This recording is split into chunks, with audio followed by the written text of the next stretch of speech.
My dad called my career filthy and cut me out of the family fortune. Then asked me for $120,000 when my brother wrecked the family business. Henry here, everyone. I manage a pet care chain in New York and am 30. The employment is secure and pays well. My residence, car, and small sunny workplace allow me to work late into the evening. Someone could believe I'm lucky. A proud, loving family is behind me. But no family. Maybe the one I left exactly a year ago. I recall standing in a huge family gathering and saying, I don't belong here anymore. It wasn't an easy decision. When you're at the edge of quiet and disappointment, you must choose, keep going, or break the pattern. I'm presenting this story not to blame anyone or defend myself, but to remind myself that to genuinely live, you must be willing to lose what you believed was impossible. I left my family on Easter Sunday last year without regret. After many frigid spring showers, the sun shone sufficiently to dry the wet.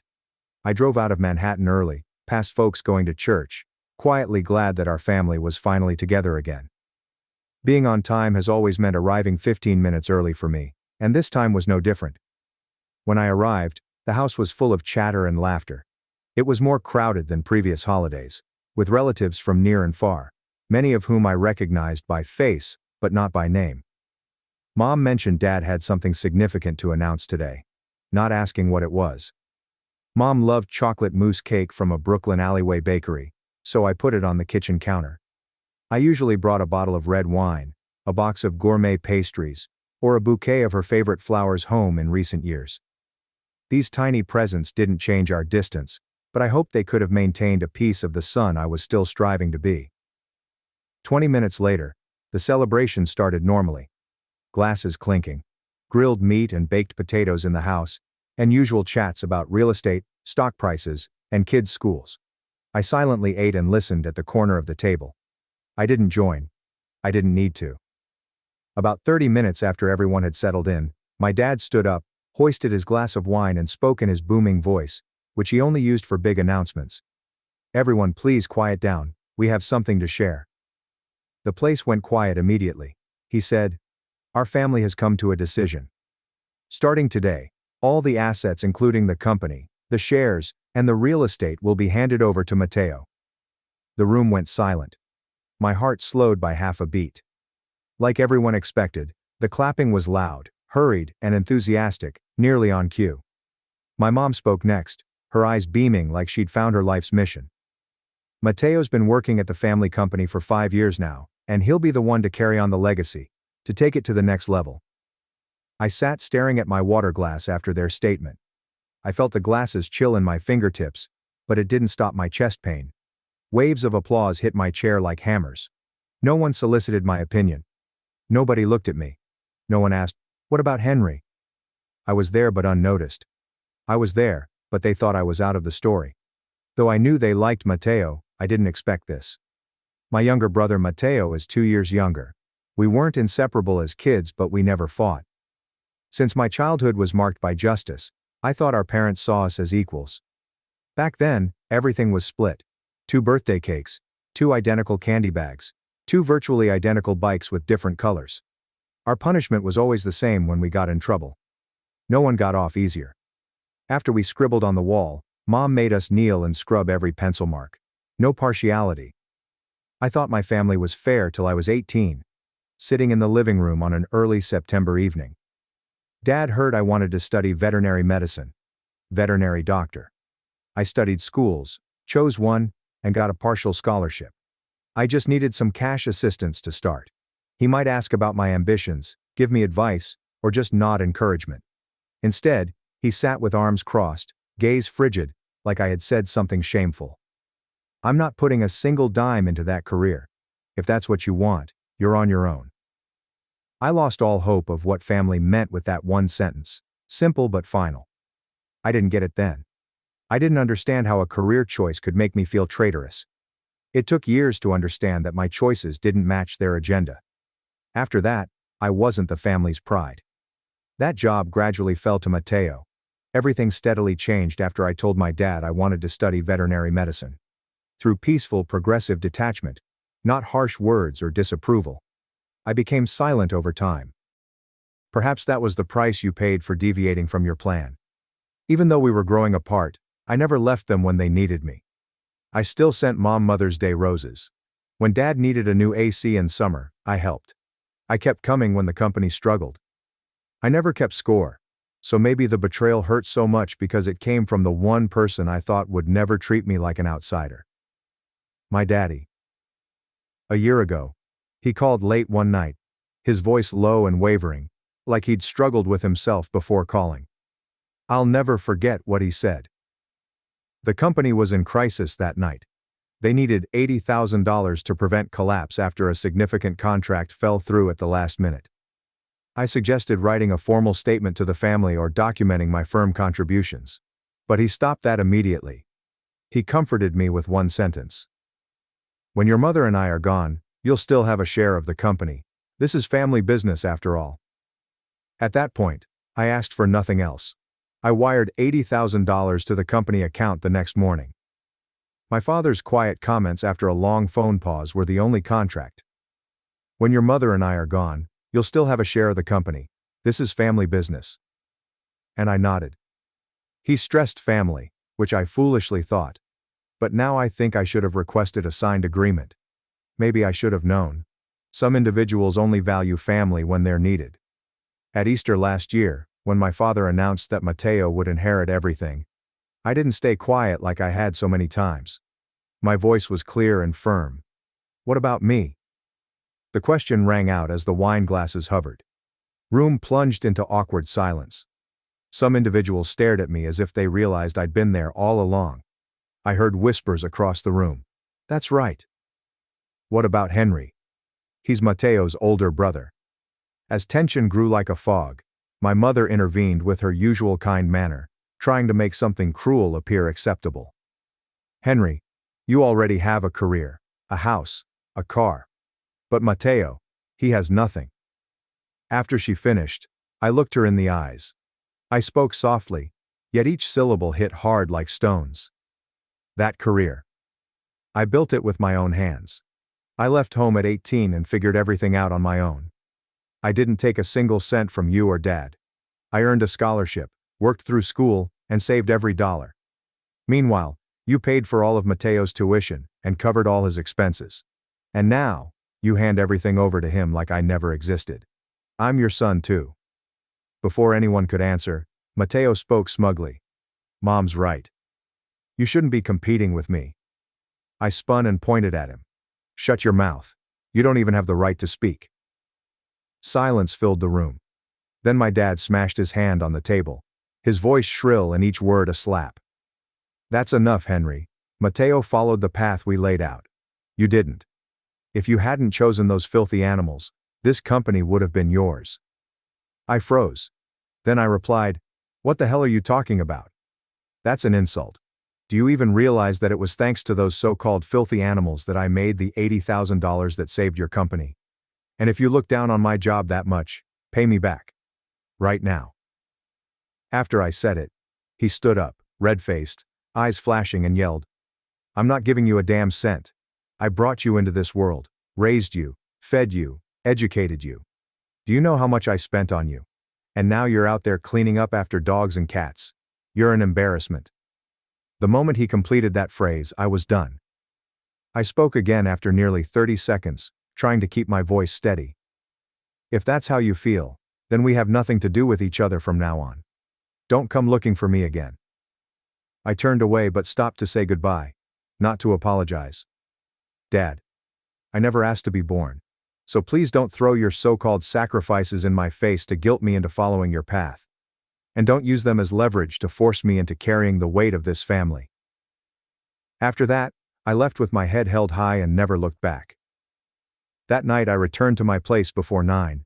I immediately went to the bathroom. I blast-started the water. It was necessary to wipe away the hatred, injustice, and hurt from that evening.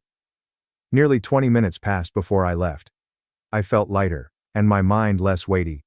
But that calm emptiness stayed. I brewed a steaming black coffee to stay awake. As I sat calmly by the window that night, I thought about the day I turned 18, and left home with only an old suitcase, a few pieces of clothing, and the money I'd saved. Despite working part-time, I struggled to afford living expenditures. My parents never asked if I was okay over those years.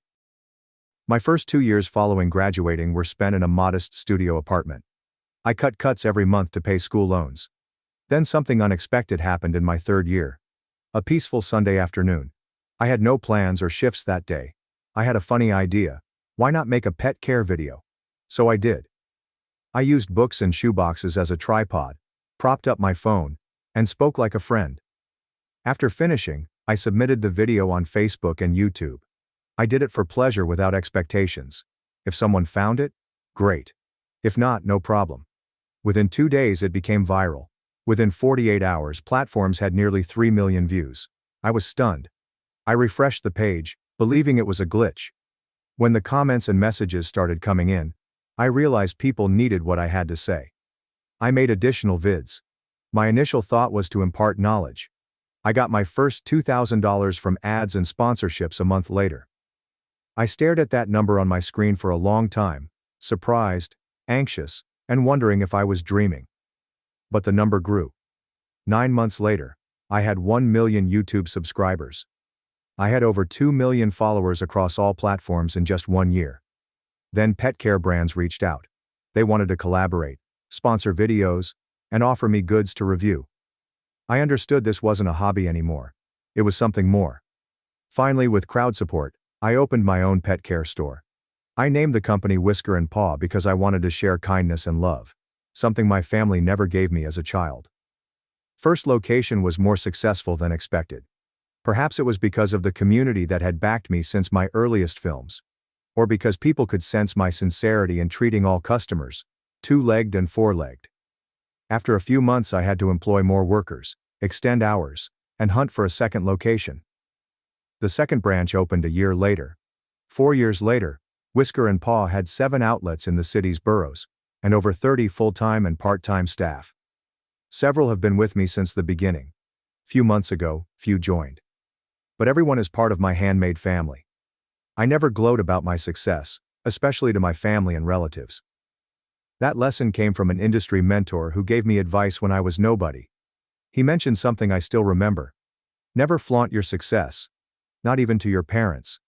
Back then I didn't understand. I thought, why not tell your family? Shouldn't they know your positive deeds first? But as I aged, I understood more. Everyone has envy, some more than others. Sharing your achievement doesn't merely garner admiration. An open wallet, they think. You'll be asked to lend money, offer business ideas, or help out since we're family. When you decline, admiration becomes resentment. Resentment. So I kept quiet. I returned home for the holidays. I still brought pastries, gifts, and maybe a beautiful bottle of wine or a thoughtful gift for Mom. However, I never mentioned money, staff, or new projects. They saw me as Henry, the pet sitter. Personally, I preferred it that way. About 6 months after Easter dinner, I didn't text, call, or go home. My parents, Charles and Margaret Walker, were silent too. 0 check-in texts. No unexpected calls. It felt like my disappearance was planned. I wasn't sad. In those early days, waking up without checking for Mom's message was like a weight lifted. Every night I could sit alone in my quiet apartment, drink late-night coffee, and work without being pulled back into that vague sense of family responsibility. First time in years I could name the feeling. Freedom. However, 6 months ago, my phone rang as I was pouring a second cup of coffee on a Saturday morning. It was Dad. His name appeared on the screen and I froze in the kitchen. I held the half-full coffee cup with my thumb over the decline button, but I didn't touch it. I briefly considered the possibility that they'd altered. Imagine a call to apologize.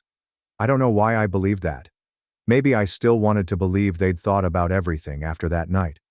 Maybe I still had a tiny bit of hope. A few rings later, I replied. My father's voice was immediate. No small talk or hesitation. He adds, Henry, the company's in serious trouble. Mateo signed the wrong contract. Now we're looking at $120,000 in damages. Can you help us? For the family's reputation, for the Walker name. Without thinking, I said, $80,000 was more than enough, Dad. If you want my help, start by paying that back. The other end is silent. He looked furious or disappointed, but I didn't care. I said, before he could respond, And if the only thing you're trying to save is the family name, let me remind you, that name never once stood up for me. I let them figure out the $120,000 mess after hanging up. After rejecting my father on the phone the day before, I figured they'd leave me alone. I misjudged them. Next morning, my doorbell rang loudly, rapidly, and insistently past 7 a.m. No courtesy or hesitation. Pushy, demanding. Like someone was forcing me out. I hesitated when I opened the door. Mateo and my parents stood there. I didn't invite them. I fully blocked the entrance at the threshold, signaling this is no longer our shared place. I knew why they were there, so I said it clearly, but calmly. If you're here for $120,000, turn around. I'm not helping. My words resonated clearly along the quiet hallway despite my low voice. After I finished, my mom retreated. Something else made her eyes crimson, not tears. Maybe stress. Maybe disappointment. Maybe rage. With nowhere to go, she spoke next, attempting to sound gentle but tight. Henry, you have a whole chain of pet care stores. $120,000 isn't that much to you. I'm begging you. If you don't help, the company will collapse. Our family will lose everything. Mateo moved half step forward. My eyes were ignored. I'd never heard his voice so quiet. Henry, please, just this once. I know I messed up. I know I ruined everything. I remained silent. I let them speak. Didn't interrupt. My head didn't tremble. I stared at them, grasping the door frame like my boundaries would come apart if I let go. After some pause, I replied slowly and clearly, "Leave, before I call the police." My father's face hardened instantaneously. My mother opened her mouth to say more, but I stopped her. I repeated it louder to avoid confusion. I have nothing to do with any of you anymore. You all have to live with the consequences of your choices. Your favoritism, your silence. Mateo too. If the company collapses, that's not a tragedy. It's a consequence. And I'm not responsible for saving anyone. I closed the door. Firm, final. I returned to my cold coffee when they were gone. My mind was already going in another direction. My mind whispered a question that stopped me mid-sip. How did they know I have 7 stores? Never told. I never mentioned it. Always kept my distance. Even at rare family meetings before everything fell apart, I never mentioned my business size or earnings. They didn't follow me on LinkedIn or Instagram. Then I realized, YouTube. One thing I couldn't hide. I still post pet care videos here. Gentle, meaningful clips about my profession and animal love. Someone they knew may have sent them a link. Maybe they found it themselves. That sent a shudder down my spine. Not because I feared discovery. I knew what they became when they sensed an opportunity to exploit. I acted immediately. I unlocked my phone's message screen and typed each phrase clearly. The sentences were like door knocks. If you, Mom, or Mateo take any action that damages my reputation or business, I will sue. I'm serious. After sending, I prayed they wouldn't cross the border. Mateo kept going despite my clear warning. Next day he posted on Facebook, Reddit, and Instagram. After not reading it right away, friends sent it to me. I was questioned by firm employees and the media. I didn't need to read every word to understand his writing. His post stated that I abandoned my family when they were near bankruptcy, and that I ignored my parents' requests for aid. He stated I expelled them like strangers from my house. Of course, he noted that I had mistreated my flesh and blood before. The plot was so twisted that I couldn't tell what was real. People don't care about the truth. They just want an emotional story with a cold, affluent villain, a struggling, innocent family, and a terrible ending they can gossip about and condemn. I lost clients after Mateo posted that morning. Numerous grooming appointments were canceled. Our company's social media was inundated. I received hate mail in my inbox. And I risked closing my businesses if I didn't act. That afternoon I saw Brian, my old buddy and attorney. He helped me write my first store lease. I texted him one sentence without calling. I need to see you urgently. Between 2 meetings, Brian fit me in. His workplace was clean, quiet, and bright from a wall of windows when I visited. As I explained everything, he sat behind his desk with his fingers intertwined. He received printed comments, revenue figures illustrating the impact, and a screenshot of Mateo's initial post, which I had saved. After I finished, he looked up, folded his arms, and gave me an unreadable half-smile. Then Brian said, "You just hit the jackpot, Henry." I frowned. I gently asked after a few seconds, "What do you mean?" Brian laughed and leaned his head toward me. "I mean, you've got nothing to worry about. Everything Mateo's done, the post, the damage to your business, and your personal and brand reputation, adds to a solid civil case. And with the amount of evidence you've got, I can tell you right now, you're looking at a pretty big payout." I felt like a weight had been lifted. Brian continued calmly. "Mateo is going to be held accountable for what he's done, legally and financially. And if the court rules fairly, the compensation could exceed everything you've lost." I stopped talking. "Yes," I nodded. I then opened my backpack, laid my prepared paperwork on the table, and told Brian, "Draft the case. I'm giving you full authority to handle this." Brian smiled and offered his hand. Not for congratulations, but for a firm start. That afternoon, I signed the power of attorney. There was no warning text, waiting for someone to change, or emotion this time. Going to sue. I felt guilt-free for the first time. Mateo's lawyer contacted Brian weeks after I signed the power of attorney. They wanted settlement talk. Not surprised. Like them, they only arrive at the table from the edge. They only pretend to resolve things gently after losing control. As expected, Brian called me into his office Thursday afternoon. He casually showed me a tiny file and remarked, "Your family wants to propose a deal." Looking at him, I said nothing. Brian opened the file, slid the top page to me and continued. "They want to sell the company. In exchange, they'd like to stay on as internal advisors." I scanned the lines from a seat. Nothing was technically wrong. Nothing was illogical.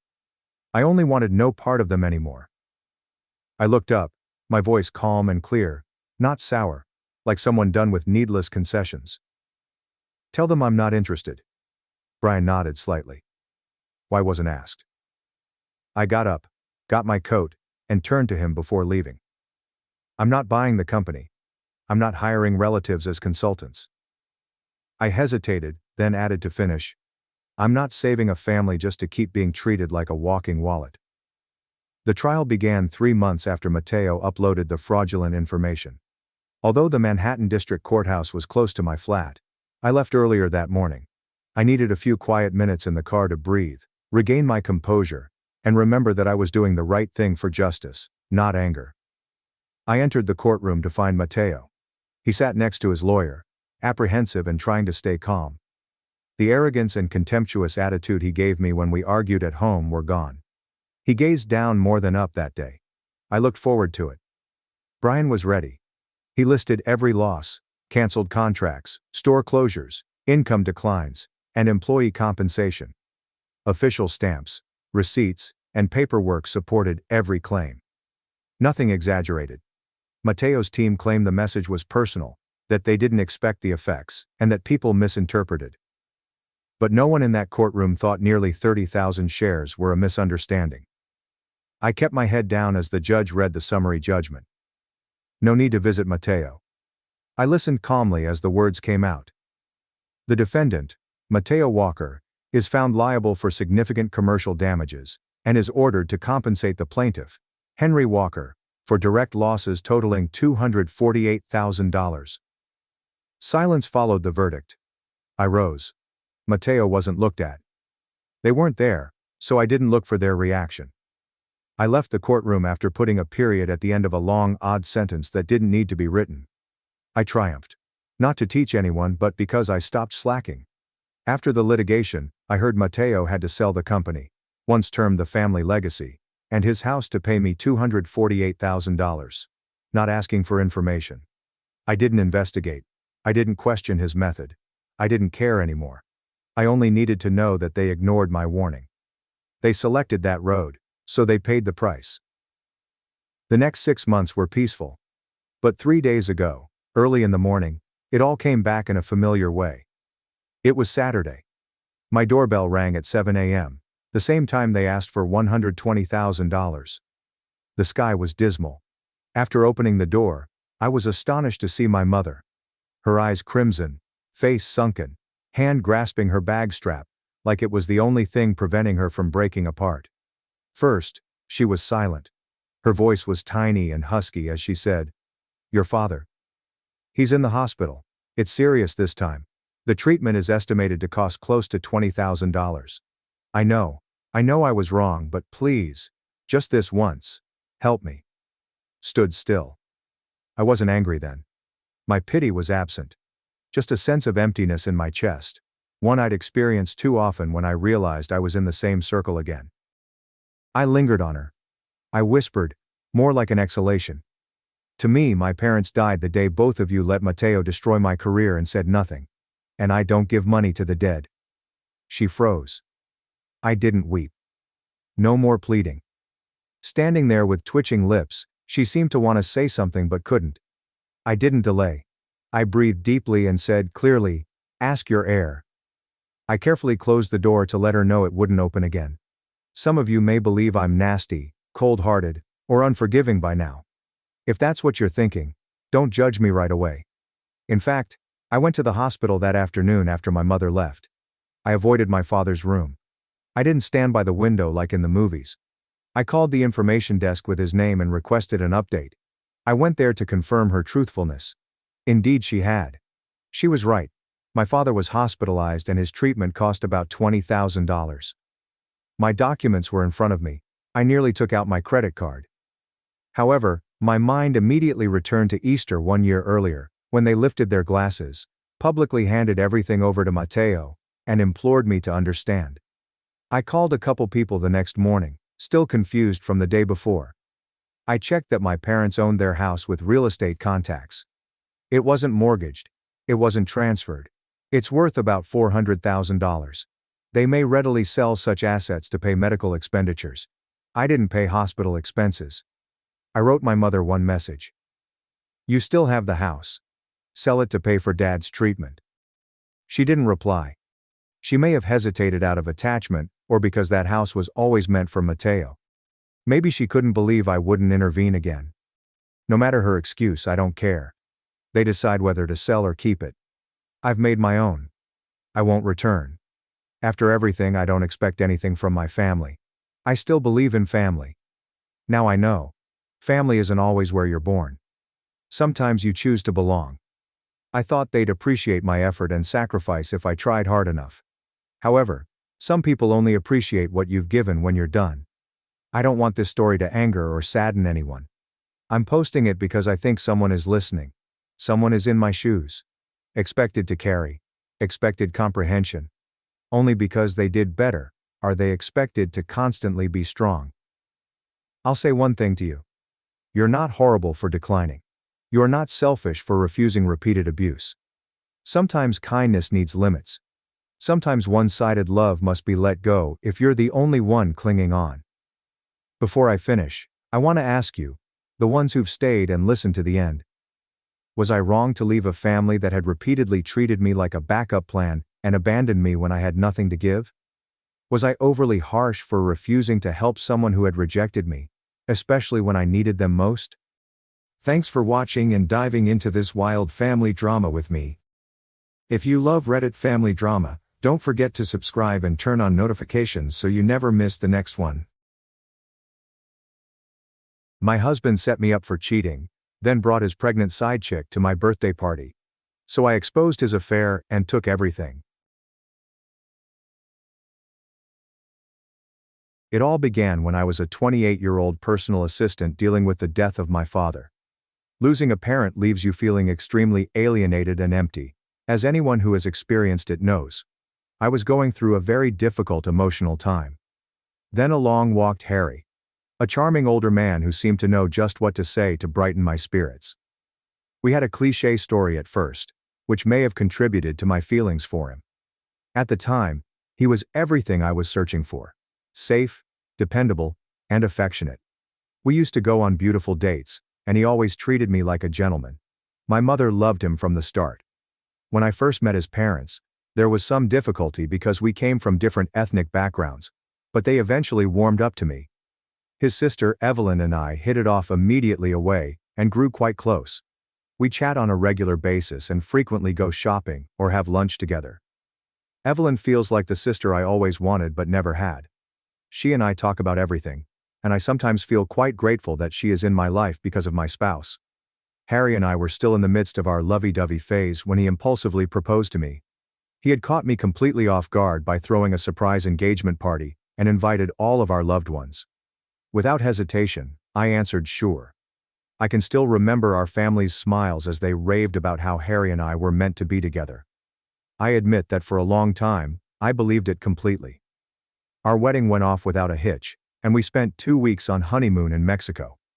It wasn't until we got home that reality hit us hard. Moving into his apartment proved difficult, because he was quite picky about his stuff, and refused to let me change anything in his living room or bedroom. I tried to make a compromise by suggesting that I gradually include my style throughout the house so he could get used to it. However, he took issue with the extent of my closet, arguing that no one in their right mind would need that many garments. While I'm no fashion influencer, like any other woman, I had a wardrobe that I didn't want to part with. He urged that I minimize my clothes as much as possible since he did not want me to take up half of his wardrobe space. Recognizing his fears, I agreed. I did not want him to feel cramped in his own place. Instead of keeping my things in our bedroom, I chose to use the guest room as my closet. Next, he had a problem with my refrigerator magnets. Growing up, I had a strong desire to travel. So when I finally got a job, I made an effort to save money and travel as much as possible. One of my little traditions was to gather fridge magnets from each new place I went, and proudly put them on my fridge as souvenirs of my travels. However, Harry always thought they were gaudy and cheap-looking. He vehemently refused to put any of my magnets on our refrigerator. We had numerous intense debates about it, but he eventually advised us not to begin our marriage on shaky footing, so I reluctantly agreed to let it go. During the first 2 years of my marriage, I spent a lot of time hanging out with my family and friends. Harry, on the other hand, was more of a homebody, especially because he worked long hours and frequently felt exhausted. I enjoyed being social and going out with my friends, so I didn't mind going out on my own occasionally. Harry would propose that I stay at home, but we still made time for date nights twice a week, which I valued. Most evenings I preferred to spend time with him, but I also enjoyed meeting up with other people. Similarly, he had his own interests, such as spending Sundays with his golf mates, which I never objected to. However, during the 3rd year of our marriage, I observed a change in Harry's conduct. When we got married, we were quite clear that we didn't want children. But then, Harry started telling me that he wanted to be a father, and that he would love to have a baby with me. This surprised me, and I reminded myself that we had both decided not to become parents. But Harry dismissed it, saying he wanted to see me with a pregnant belly. His statements made me feel quite uneasy. On other times, he insisted on not wearing a condom, which made me even more concerned that he was attempting to force me pregnant. I had several chats with him, trying to figure out why he suddenly wanted to be a father, when he had previously stated that he enjoyed the fact that we didn't have any extra duties from having children. Harry insisted that once I was pregnant and could quit my job, our marriage would be great. The notion of losing my job made me afraid. I understand that many of you may disagree, but after seeing my gynecologist, I chose to start using birth control pills. Thankfully it worked and I never became pregnant. Meanwhile, Harry's behavior became increasingly erratic. He even started asking me questions about who I was hanging out with and where we were heading. When I wanted to spend time with my friends, he would comment on the attire I wore, which surprised me because I've always dressed modestly. He would tell me that I should cover myself more, even if I was wearing a regular shirt and a jacket, since he was concerned about what other males would think if they saw me. I ignored it at first, but he eventually became more forceful, asking that I change into a different costume before heading out. It made me feel uneasy and apprehensive about our connection. A few weeks later, I noticed that some of my favorite garments were missing from my wardrobe. I thought I was going mad at first and searched the entire home for them. When I asked Harry about it, he said he had no idea. However, while going through the garage, I discovered my things tucked inside an empty shoebox. I was furious, and I confronted him about it. He initially denied knowing anything about it, but I reminded him that there were only the 2 of us in the house, so he couldn't evade responsibility this time. After considerable arguing, he finally revealed that he had concealed my clothes so that I wouldn't wear them when I went out with friends. I was shocked and enraged. He continued to rationalize it, stating that he was just trying to save my face because women who dressed like that were frequently regarded as characterless or easy by guys. I lost my cool and yelled at him, saying he had gone nuts and had no right to tell me what I could or could not wear. I pointed out to him that I had been married to him for 3 years, and had never been disloyal, so why would he be concerned about what other men thought? I made it plain that no reasonable person would behave in such a domineering manner with their relationship. Finally, he apologized, and because this was the first strange thing he had ever done to me, I assumed he was going through a phase or something, so I let it go. However, it only got worse. I started noticing that messages from my friends and family were inexplicably disappearing from my phone. For example, if I had a communication with my mother and planned to meet up, I would find no record of our interaction a few days later. It completely puzzled me. At first, I suspected it was a problem with my phone, so I updated it to resolve any potential concerns. Then one of my friends called to invite me to a little party she was throwing at her house with her close pals, and asked if I was available. She said she will send me the party invitation soon. However, I never got them on my phone. When she contacted me later to ask why I hadn't responded, I said that I had never received a message from her following our talk. It wasn't until I attended her party that weekend that she revealed that she had sent me the invitation, which I had never received. Everything seemed odd and disturbing. I began to suspect that my phone had been hacked, so I purchased a new phone for myself. I'm an emotional hoarder. Therefore, I didn't want to sell my old phone in case I could fix it later. Throughout this period, I'd been discussing these weird incidents with my husband, Harry, and he looked as perplexed as I was. However, when I acquired my new phone, I forgot to tell him. That night, I awoke feeling extremely thirsty and got up to fetch some water. As I entered the living room, I was surprised to discover my husband kneeling on the sofa, holding both phones in his hands. It took a bit for my eyes to adjust, but once they did, I could see him scrolling through my phone. I couldn't suppress my disbelief and irritation, so I asked him loudly what the heck he was doing. He jumped, evidently taken off guard by my unexpected entrance. He began rambling about how clearly I was cheating because I had purchased another phone without asking him. He continued on a diatribe about how he should never have trusted me, as I stood there stunned, trying to understand what was going on in the middle of the night. I calmly mentioned to him that he was already aware of the problems I was having with my previous phone, and that I had just purchased a new phone that I had not yet set up, so he could have simply waited for me to tell him the following day. I asked him again what he was doing with both of my phones in his hands in the middle of the night, and he tried to explain that he was simply checking to see if there were any problems with my phone. I took my phone from his grasp and discovered that he had opened my chats on the old phone. A realization hit me like a lightning bolt. I discovered Harry was deleting my communications, which was why I wasn't receiving invitations from my friends and family. Meanwhile, he kept saying that he couldn't sleep and had come out to watch TV when he came upon my new phone on my bedside table and began curiously searching through it. He stated he was also scanning my old phone for bugs that I might have missed. I looked at him blankly and asked him straight if he had been deleting my messages from my phone. Hearing this, Harry grew furious and adamantly denied it, telling me it was ridiculous to even ask him such a question. He emphasized that he would never do something like that. Despite his denial, I couldn't ignore the uneasy feeling that something was wrong. I pointed out to him that he was plainly reading my texts in the middle of the night, and he had no reason to deny it. I couldn't understand why he'd do that to me.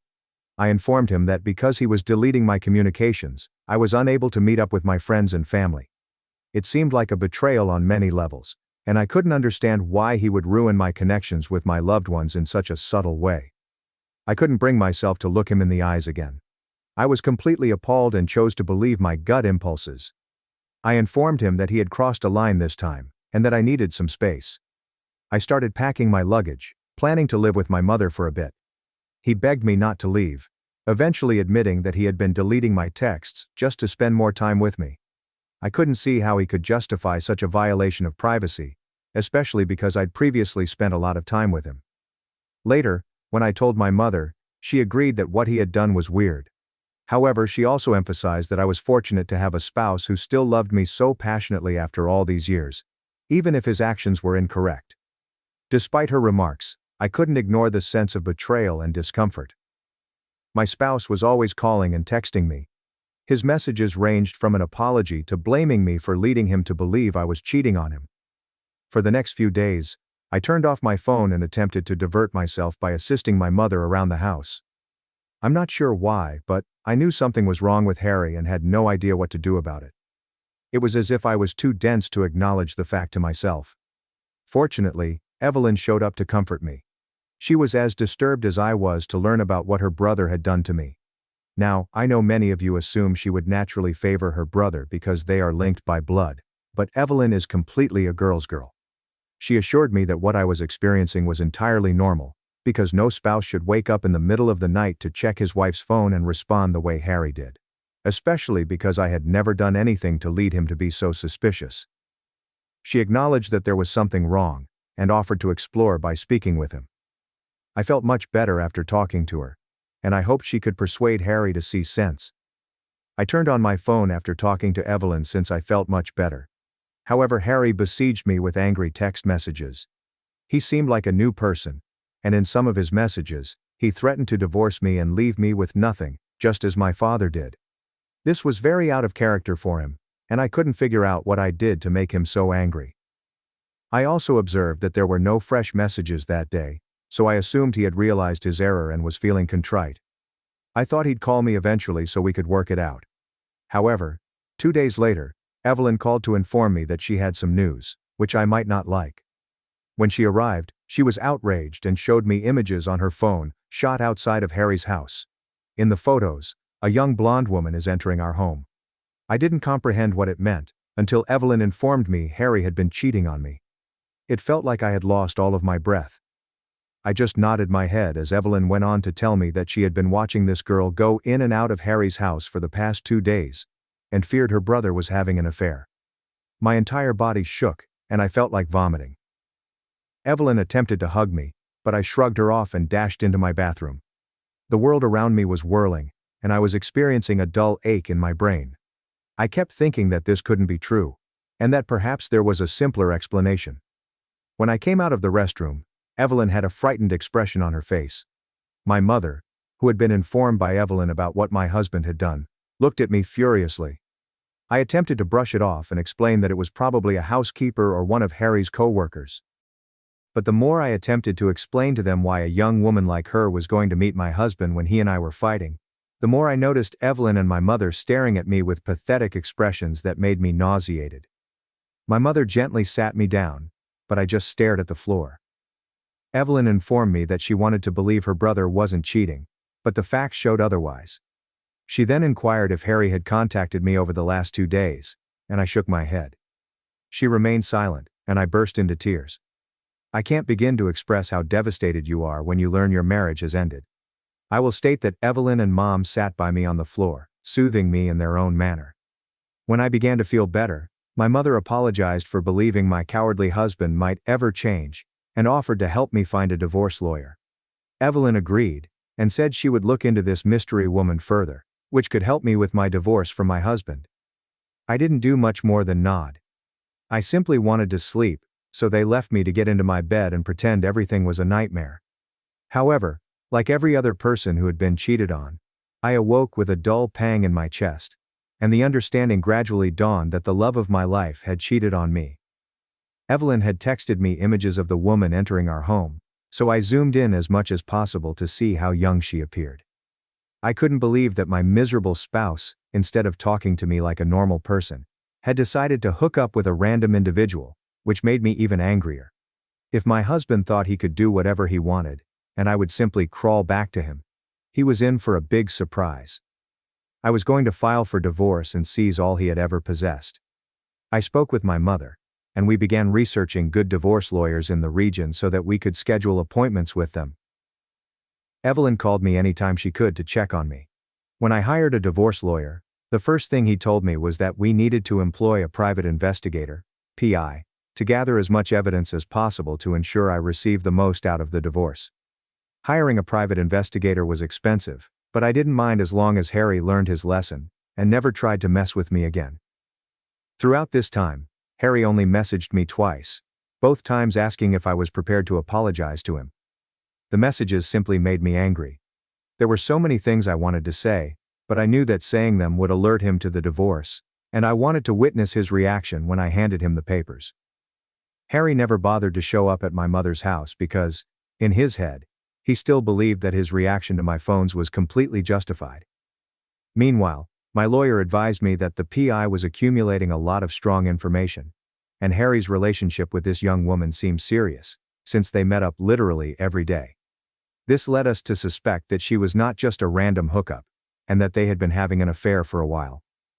Evelyn also discovered, after hours of internet research, that this young woman was named Georgina, and was just 23 years old. The most alarming fact was that this woman had a criminal record, and was wanted in another state, because she had been involved in auto theft as a child while working for a gang. This meant that my husband had been having an affair with a potential criminal, which was quite upsetting to discover. Georgina recently worked as a stripper, so she most likely lied to everyone about her past. Evelyn and I chatted, and we both agreed that this was a serious problem that Harry needed to know the truth about. We decided to arrange a covert meeting with my in-laws without Harry knowing, and I told them everything that had been going on. At first, Harry's parents, who had no idea we were having marital troubles, were astonished to hear this. They told me how Harry had been lying to them for weeks, claiming everything was all right. At home, Evelyn showed them images of Georgina, and we had more evidence of what the PI had discovered. Harry's parents were outraged that their own son could commit something so heinous. Harry's mother grabbed me and informed me that they had my back, and they were horrified that their son had chosen to have an affair with a criminal stripper. We all devised a plot to catch him red-handed, so his parents could intervene, and I could present him the divorce papers. My birthday was in a few days, so his parents made the time to call Harry right away and request that he arrange a big party for me, his wife, this year, so we could all celebrate together. Harry tried to get out of it by casually mentioning that I probably wouldn't want a large celebration, hoping that his parents wouldn't find out what was really going on in our marriage. But his dad doubled down, stating he had already talked to me, and I had told him how I would absolutely adore it. Harry was surprised when his father suggested this, but eventually agreed to his parents' request to arrange a birthday celebration for me. Throughout this, he never mentioned that I wasn't even living with him at the time, or that he was seeing another lady. Later Harry contacted me, or rather, he left me multiple missed calls because I refused to answer. He then messaged me, stating he would love to host a birthday party for me, and hoped I would let bygones be bygones by going for the sake of his parents. I responded as if this hadn't been the plan all along, telling him how thoughtful it was of him to do this, and that I would gladly come. On the day of my birthday, I had my divorce papers and images from my PI ready, in case Harry refused to acknowledge his affair. When my mother and I arrived at Harry's house, he did not greet us with a hug, and instead offered us a dry smile. We stepped in to find that the man had done nothing to prepare the house for my birthday celebrations. It resembled a frat house, with gray balloons placed indiscriminately about the living room, and the living room was exceedingly dirty. I strolled into the kitchen and saw a pile of unwashed dishes. Harry had bought takeaway pizza for the evening, which almost made me chuckle. When his parents arrived, Harry helped them settle down. We all pretended we had no idea what was going on, waiting for the appropriate moment to approach Harry. When Evelyn arrived, she brought gifts for me, and we all sat down for supper, making small talk here and there. We sliced my birthday cake and everyone congratulated me on being 36. When the doorbell rang, Harry dashed to open it. To everyone's surprise, he stepped in with Georgina's hand, who was dressed in a skimpy, sparkly dress and high heels. Harry absolutely ignored me and approached his parents, introducing Georgina, and explaining that he had been wanting to reveal something for a long time, and thought this was the right chance to do so. Harry then began to yell loudly that no one knew, but he was unhappy in his marriage with me because I emotionally mistreated him, and never considered his feelings. How I would gaslight him, manipulate him, and never be a decent wife to him. He went on to add that he recently discovered that I had cheated on him when he saw me using another phone, and that after confronting me about it, I had walked out on him. He paused for dramatic effect, and went on to claim that if it hadn't been for Georgina, he wouldn't have survived the final months of our collapsing marriage. He explained how he met her 6 months ago, and how one thing led to another, making him realize how horribly I had treated him. He went on to say that since I left, he and Georgina had been spending more time together and had lately discovered that she was 2 months pregnant. My eyes widened in disbelief, as this was new information that I was not prepared to absorb. I turned to look at Evelyn, and her mouth was hanging wide in disbelief as well. Harry went on to tell how I had failed as a woman by not being a good wife to him throughout our marriage. However, he was fortunate to find Georgina, and hoped that his parents would embrace her. My mother, who had clearly been fighting to control her rage up until this point, suddenly gave in to her intrusive thoughts. She rushed out of her chair and flung an entire glass of Sprite in Harry's face, yelling what a piece of garbage he was. Georgina looked horrified, while Harry appeared stunned. Evelyn then screamed at Harry, telling him that his game was over, and that everyone knew he was having an affair with this woman. She continued to tell him all she had learned about Georgina, including the fact that she was sought in another state for auto theft. I can't tell you how satisfying it was to witness my spouse lose all color in his face and fear. I realized then that this was the perfect opportunity to serve him with the divorce papers. I grabbed the papers from my coat and stepped across the table, delivering them to him. I informed him triumphantly that I was finished, and now that he had publicly admitted to having an affair, I was coming for all he possessed. My mother and I excused ourselves as we watched his parents and Evelyn continue to scold him.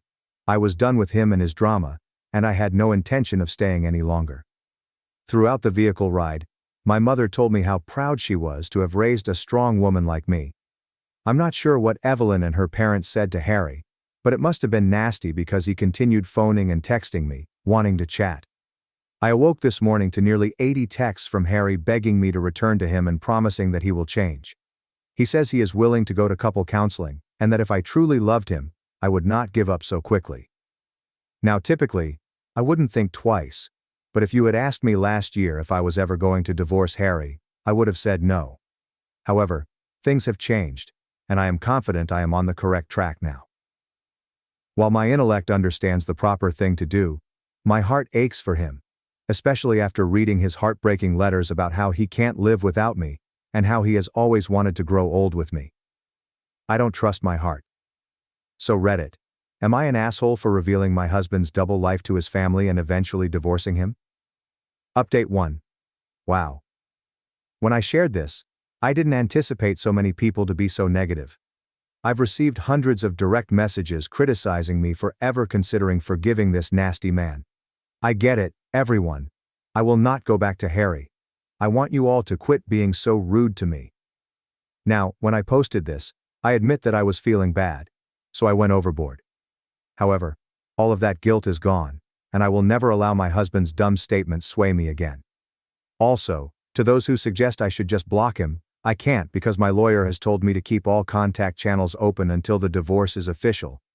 A number of you have also pointed out how Harry is still lying, and that he must have had an affair with this girl Georgina or another woman long back, which is why he had become so controlling and possessive in our relationship. I completely agree with that. However, I have no interest in discovering the truth since, whether or not it is true, I simply want this chapter of my life to be over. Update 2. It has been several months since my last update. For those who are curious, I did get an STD test, and am pleased to announce that I am clear, so at least I dodged that problem. Now my divorce is still dragging on. Harry's lawyer keeps finding excuses to push it off as long as possible, which is really annoying, but myself and my lawyer are determined not to give up. Harry's lawyer does not want me to make any claims against him. However, I paid for all of the house renovations during my 3 years of marriage. I decorated and prepared his basement so he could have his man cave. I paid for half of his car's loan, and I was the one who brought in food. Evelyn and Harry's parents have remained in touch with me. I met with Evelyn last month, and she informed me that she is engaged. She is getting married in the coming months and has already invited me to attend.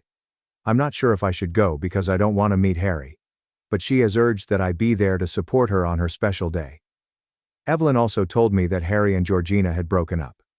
Apparently, after that big disaster on my birthday, Georgina informed him that she had been sleeping with multiple men, thus there was no assurance that she was pregnant with his child. She fled with another man, God knows where, perhaps afraid that we would report her to the police. Harry has been distraught since then and has blamed me, but his parents reminded him that it was entirely his fault. To be honest, I don't care about his sentiments or his breakup, and I'm hoping to share more positive news in my next update. I intend to speak with Harry's parents, and I'm hoping they can help me find a method to persuade Harry to divorce me as quickly as possible, so that I can move on from this. Update 3. Okay everyone, I did it. I am divorced. I can't believe I'm finally free. Harry and his lawyer tried everything they could to keep extending our case, but the court had had enough. Finally, Harry consented to give me all I had asked for. It turns out that Harry's parents had another conversation with him and threatened to deprive him of their fortune if he didn't eventually divorce me and cease the months and months of petty arguing. I am quite thrilled. Tonight, I want to finally go out with my pals and have the time of my life. I have also invited Evelyn, so we are all set to have a fantastic time. I'd like to thank everyone for following along with me and sending me encouraging DMs along this journey. Thanks for watching and diving into this wild family drama with me. If you love Reddit family drama, don't forget to subscribe and turn on notifications so you never miss the next one. I was bullied by my sister, ignored by my parents, and left home at 18. Years later, they contacted me for financial help for my sister. For years, my parents disregarded my elder sister's harsh bullying, so I moved out at the age of 18. 6 years later, they wanted us to reconcile, so they contacted me with the awful news. But it backfires on them because my older sister, Rose, was a huge bully all my life, and living with her was sometimes terrible and tough. To be honest, Rose has ADHD. Her continual hyperactivity and aggression made her a difficult person to live with, especially during our childhood. Rose was 5 years old when I was born, and her reaction to my presence was anything but welcome. She was always uncomfortable with the attention I received from our parents. It's not uncommon for older siblings to feel jealous or displaced by a new baby, but Rose's emotions were very strong. She would throw full-blown tantrums whenever my parents spent time with me, as if my very presence offended her. All I remember from my youth is my sister snatching all of my toys. She would snatch them away without hesitation. Birthdays, which should have been pleasant occasions for me, turned into mayhem. Rose would shout, cry, and stage a theatrical scene, completely overshadowing my jubilation. Instead of feeling special on my special day, I was frequently humiliated by my sister's actions. As I grew older, Rose's actions got more targeted. She began to physically lash out at me. She would sometimes shove me out of the way, even when there was no need for it. Other times, she would bite me, which felt intentionally painful and malicious. It was evident that her dislike for me was more than just a phase. She seemed to resent me for taking the spotlight and ruining the interaction she had with our parents before my arrival. Rose has never had any pals. My parents would plan playdates in an attempt to make her feel included, but those should have been fun times evolved into stressful, uncomfortable experiences. I had to continually mediate or apologize for her actions. Over the years, I couldn't help but harbor tremendous anger for my sister. I couldn't understand why she didn't behave like other people or why she couldn't manage her emotions. She also didn't seem to like me much and would frequently pick conflicts with me. Living with her was confusing and upsetting. I wished for a sister who would protect me, not one who continuously tortured me or made me feel unwanted. What made things worse was my parents' lack of concern for me. They adored Rose, and it seemed like they were completely unaware of how her bullying was impacting me. Every time I tried to express my emotions or explain how much her behavior upset me, they dismissed it. They'd explain to me that Rose was a special kid, who required my understanding and patience at all times. Even though I was younger than her, I was expected to satisfy her demands and moods, even if it meant sacrificing my own happiness. I remember when I turned 13. I spent days urging my parents to make it a memorable trip for just the three of us. After much appealing and arguing, they finally reached an agreement. The plan was set. Rose would spend 3 days with our grandparents, and I would finally get my moment. But when Rose found out, she had a major rage, crying uncontrollably for hours, cursing, throwing things, and even getting in my face, screaming threats that she would kill me for attempting to take our parents away from her. To be honest, seeing her rage focused at me was horrifying and overpowering. Instead of sticking up for me, my parents started begging with me to let Rose join us. They tried to argue with me, explaining that it was the only way to calm her down. I resisted at first, knowing deep down that if she came, my fantasy trip would be shattered. But, with Rose raving furiously and my parents desperate, I felt forced to give in. Once again, her actions determined the outcome, and I was forced to accommodate her. As I had anticipated, bringing Rose turned the vacation into another fiasco. From the moment we arrived at Disneyland, she refused to enjoy anything like other children. She refused to sit on any of the rides and remained close to my mother the entire time. She was continually complaining about being overwhelmed by the throng and how much she disliked everything. Her shouts and cries immediately became the focus of everyone's attention, drowning out the joy I'd been building up for weeks. Within 2 hours, Rose was pleading with my parents to take us back to the hotel, severely ruining what should have been a perfect day. In the end, my parents had to split up to make the situation more manageable. My mother drove Rose back to the hotel, and my father stayed with me so I could try to salvage what was left of the day. While I appreciated my father's efforts, the overall experience felt tainted. My birthday was not the pleasant and carefree event I had hoped for, as Rose's wants and tantrums took precedence once more. I know my parents did their best with the cards they were handed, but it was brutally clear that my sister's needs and priorities always came first. Rose wanted their attention at all times, and no matter what I did, I was always relegated to the background. While they believed they were doing the right thing by helping Rose, it frequently left me feeling invisible, as if my needs and feelings were insignificant in comparison to hers. By the time I turned 17, I had had enough of my sister's incessant bullying and my parents' constant ignorance. I began fantasizing of freedom, of finally enjoying a life unencumbered by my sister's needs or my parents' demands. I started applying to colleges, focusing on those far away from home. When my parents learned about my plans, they were furious. They did not understand, or perhaps refused to see, why I felt compelled to leave. They persuaded and virtually begged me to remain in our hometown. They argued that Rose needed me, that I was her sibling, and that it was my job to be there for her. I argued back, emphasizing that I didn't care about Rose and would continue to apply to remote institutions regardless of how they felt. My parents revealed the actual reason they wanted me to stay: their retirement plan. They intended to travel and enjoy their life while expecting me to bear full responsibility for Rose. They informed me about how they had been sacrificing their lives for years, waiting for my time to stand forward. First and foremost, I had never been consulted about my parents' long-term plans, and I had never given them any reason to assume I would be willing to accept care for my sister. Second, I had no intention of becoming her caretaker.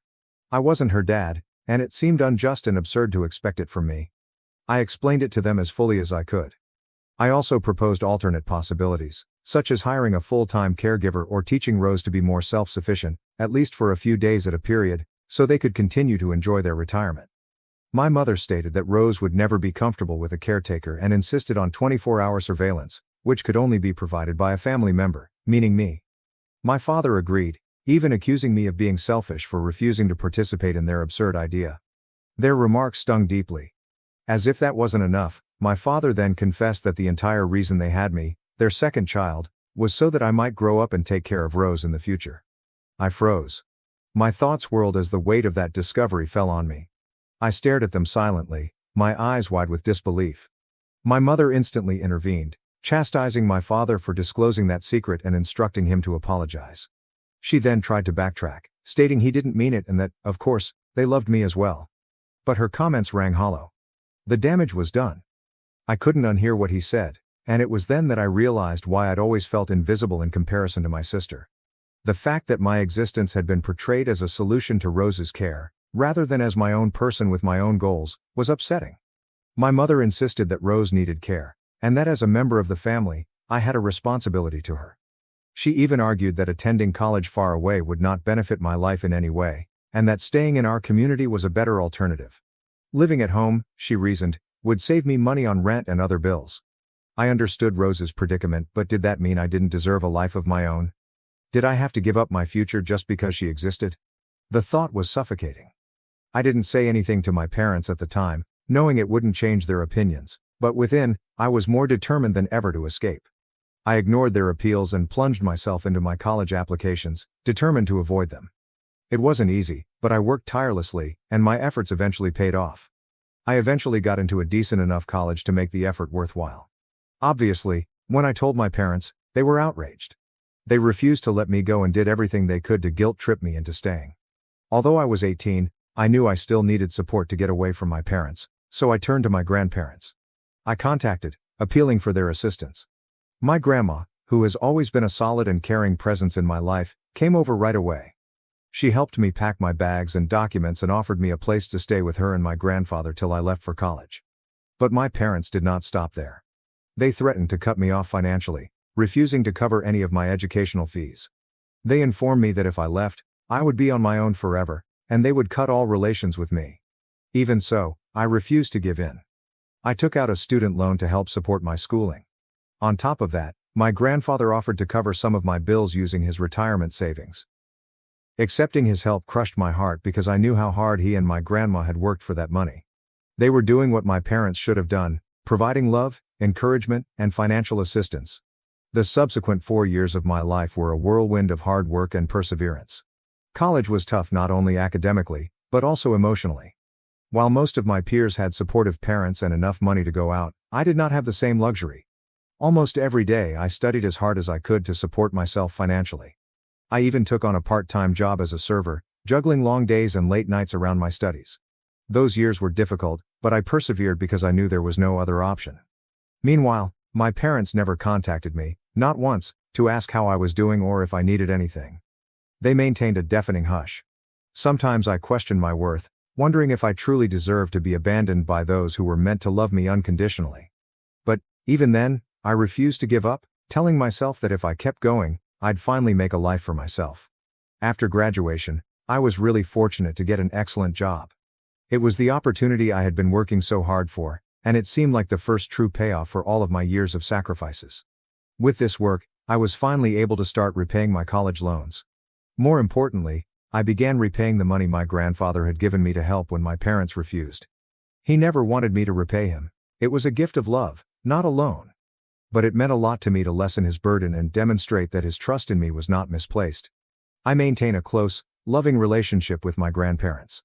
Whenever possible, I arrange for them to pay me a visit and express my gratitude for everything they've done for me. This year, I started hearing alarming things about my sister from my grandparents. Rose's behavior appears to have worsened with time, and now that I am no longer her target, she has turned her bullying on others. She just began bullying the neighborhood youngsters. Apparently, she had been throwing water at the kids whenever they played outside and intimidating them by saying that they weren't allowed to play in her area. Unsurprisingly, the kids' parents were concerned and complained to my parents several times, urging with them to address Rose's actions and keep her away from their children. However, as usual, my parents did not take appropriate action. They expected Rose would eventually become bored and leave the youngsters alone. However, Rose maintained her shenanigans, and the situation erupted when one of the parents, fed up with her relentless bullying, contacted the cops. When the cops arrived, they noticed Rose throwing water at one of the children and screamed at her to flee for her life. Rose was immediately detained for allegedly harassing minors. My parents objected, but the police chastised them as well for failing to keep Rose under control. While this news has stunned some members of the family, it does not surprise me at all. I'd witnessed her unrestrained conduct for years, knowing full well that my parents were more interested in creating excuses for her than holding her accountable. Nonetheless, the fact that my sister was now in legal jeopardy was a stark reminder of how disturbing her behavior had become.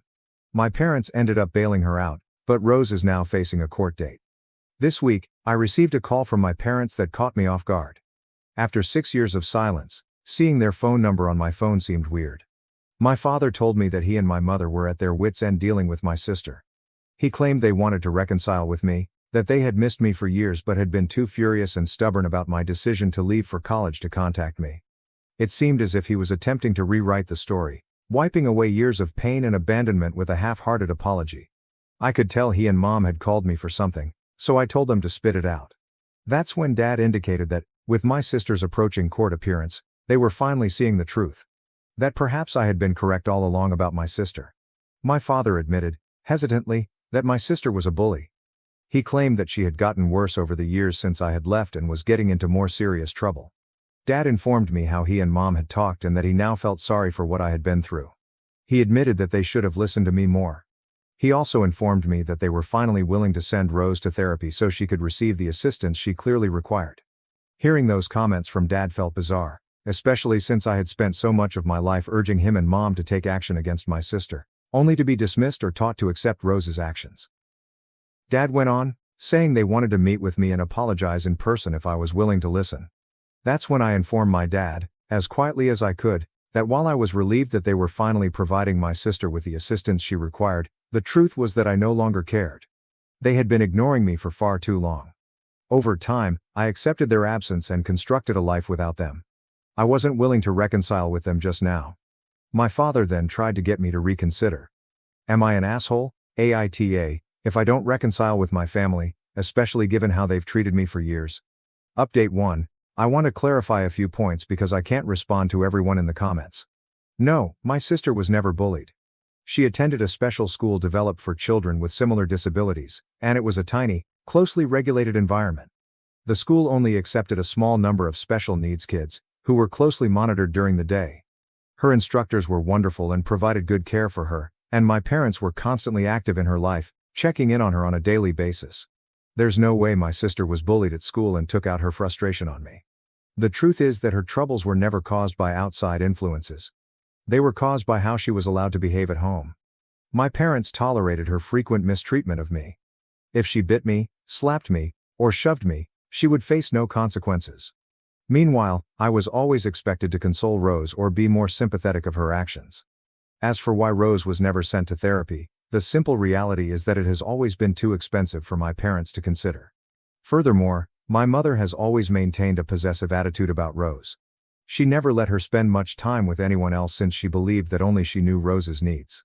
As a result, Rose is too reliant on my mother, who makes all decisions for her. Now that I've read through all of the comments on my post, I understand why my parents are reaching out after all this time. The explanation is obvious. They most likely require my assistance with my sister's future case. I believe they may want me to provide a character reference for her if that is necessary, or they may be hoping I can help with the lawyer bills because I make a good living and they are aware of this. After all these years, it cannot simply be about reuniting. It appears to be a desperate attempt to rectify things, especially given Rose's legal troubles. They need someone to back her up, and I assume they believe I am that person. I am sure they want me to step in and be the good son who helps them clean up their mess, but I am not going to do it. Update 2. For those wondering how my grandparents feel about my parents trying to reconnect with me, they're not delighted. They haven't communicated much to my parents throughout the years, especially since I was kicked out and wanted to go to college. Since then, their relationship has been rocky, and they have generally maintained their distance. My grandparents have only maintained in contact with my parents because they occasionally help out with Rose, whether it's babysitting or caring for her when my parents need it. My grandparents understand exactly what Rose is like. They've witnessed her conduct personally, including her bullying, and are dissatisfied in how my parents have handled everything over the years. They've always been supportive of me, but they've never dismissed Rose's acts. So, with my parents now wishing to make amends and reconnect with me, my grandparents have made it obvious that they understand my reluctance. They have asked me to be cautious. They understand how devastated I have been as a result of my parents' actions, and they do not want me to rush into anything that could wind up being much more traumatic. My folks have also continued to message me all week. They strongly urge me to consider giving them another shot. They keep saying how much they regret the way things have been between us and how they've recognized they made mistakes. As a result, I'm torn. Update 3. My concerns regarding my parents were correct. Today, after weeks of asking, I finally consented to a video conversation with them. It had been a long time since we'd seen each other, and I was feeling a range of emotions building up to the call. When I finally saw them on TV, I couldn't help but note how different they appeared. They were considerably older than I remembered, tired and worn out. It crushed my heart to see them like that. Despite the emotions churning inside me, I attempted to remain calm. We chatted about their lives, how things had gone for them, and I told them a little bit about my business. We talked about my grandparents and caught up on family news. Our talk seemed nearly regular, as if no time had gone since I last saw them. My parents apologized to me again. They appeared almost desperate in their statements, inviting me to come see them and stating that they had been thinking about me. But at that point, I couldn't hold back anymore. I questioned them outright. Why now? After all, if they genuinely missed me, wouldn't they have contacted me sooner? During college, while I was gone and needed their help, they made no effort to stay in touch. So, what changed now? Why were they so ready to reconcile after so much time apart? That's when my parents, almost unwillingly, began to divulge the real reason they had contacted me. They claimed that they were in severe need of financial assistance to care for my sister, Rose. My father told me that they had depleted practically all of their savings over the years due to Rose's ongoing medical procedures. The bills had exhausted them, and now, with her court case waiting and the possibility of requiring therapy for her behavioral disorders, the financial strain was becoming insurmountable. My father finally begged me, almost pleadingly, if I could start sending them money every month because I was doing so well in life. My mother soon stepped in, emphasizing that the money would only be used for Rose and nothing else. I shook my head in answer, feeling a knot form in my stomach. I implored them, my voice quivering with rage. Do you really think I would just send you my hard-earned money to spend on Rose? I was straining to contain my rage. No matter how much you need it, how could I possibly assist you with her? She was the one who bullied me for years. She's the one that made my life miserable. She's the one who destroyed every birthday party I've ever had. My voice cracked as I continued. She is the one who has never shown any sympathy or concern for me. So, why should I aid her now? My history with Rose was so unpleasant, and now they expected me to jump in and be the financial rescuer for someone who had treated me so badly. It didn't make sense, and I couldn't let go of years of pain. I did not stop there, however. All of my frustration and years of bottled-up resentment came spilling out. I pointed out to my parents that they had never kept me safe from Rose. They'd never given me genuine compassion when it came to her. Instead, they simply expected me to follow suit, to buy into their story, and to care for her as if everything she did was something I had to accept. I was a youngster, and I needed their protection, but they had let me down several times. I explained that just because Rose has ADHD does not mean she should not be held accountable for her conduct now that she is an adult. I blamed my parents and made it plain that if they had given her proper care when she was younger, things could have turned out differently now. Perhaps she would have grown into a better person, capable of realizing the pain she causes others. But they didn't. They had let her get away with so much that she was eventually jailed for pestering young children. Even after this, they kept urging me to intervene and assist her, as if I weren't her first victim. My parents attempted to argue back, but I informed them that, while I appreciated their apologies, it did not mean I would simply forgive and forget everything that had happened. My parents backed down after hearing this. They told me that regardless of whether I could help them financially, they wanted to keep working on our relationship. Mom informed me that she and Dad regretted they had made other decisions back then, but because they couldn't erase the past, they wanted to be there for me in whatever way they could going forward. On the one hand, I applauded their eagerness to move forward, but on the other, I wasn't sure I was ready to let go of all the sorrow I'd been carrying for so long. I asked for some time to think. Update 4. I apologize for the month-long gap between updates. My sister has been compelled to attend court-mandated counseling, which I believe is a step in the right way. My parents also had to pay a significant fine as a result of Rose's harassment of those children. I honestly expected my sister's punishment would be harsher, but I guess the judge was lenient because this was Rose's first formal crime. In addition, some of the children's parents have filed a restraining order against my sister. Rose is now legally compelled to stay far away from their children. If she breaks the order, she will be arrested. Now, back to my parents. Since that conversation in which I declined to grant them any financial assistance, they have not mentioned it again. We have continued to chat, but only about minor details. I guess they meant what they said and are just trying to rebuild their relationship with me. Although I am glad to be back in their life, I am not ready to resume a full connection with my family, especially with Rose. I don't think I'll ever forgive her, no matter how much time passes. The things she did to me, bullying me, making my life miserable for so many years, cannot simply be wiped. I hope that through counseling, she will finally learn to hold herself accountable for her acts. To be honest, I have no idea how long it will take, or if it will ever happen. I called an ambulance when my coworker fell and hit her head drunk at a work event. She got fired, and now some colleagues blame me.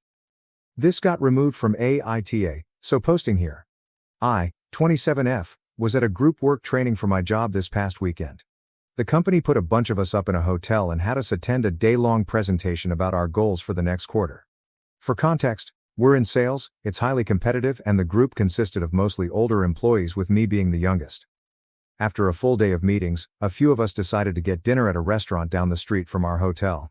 We carpooled, and when we arrived, one of the older ladies, Deborah, 50s, was already there, standing at the bar. We invited her to join us for food, but she declined, and we moved on with our night. I had 2 beers with dinner, so I'm not judging, but as we finished our meal, it became clear that Deborah was plastered. She was stumbling even though the ground was level and slurring pretty badly. As we left, Deborah came outside with us and reached for her keys. I immediately stopped her and said I'd drive her back to our hotel. She agreed, but as she went to grab the passenger door handle, she missed and fell straight back onto the pavement, hitting the back of her head. I don't mean to be gross, but it sounded like someone dropped a carton of eggs. I checked, and not only was she passed out, but she was bleeding from her head. Everyone panicked, and I grabbed my phone to call 911. One of the younger guys stopped me and said, "Help me get her in the car. We'll get her room key out of her purse and just put her in bed." I was bewildered and said, "But she has a head injury. She's bleeding?" What if she cracked her skull? I'm no doctor, but if you go to sleep with a head injury, don't you not wake up? I'm pretty sure I learned that in school, and some of the other employees agreed with me, so I called the ambulance.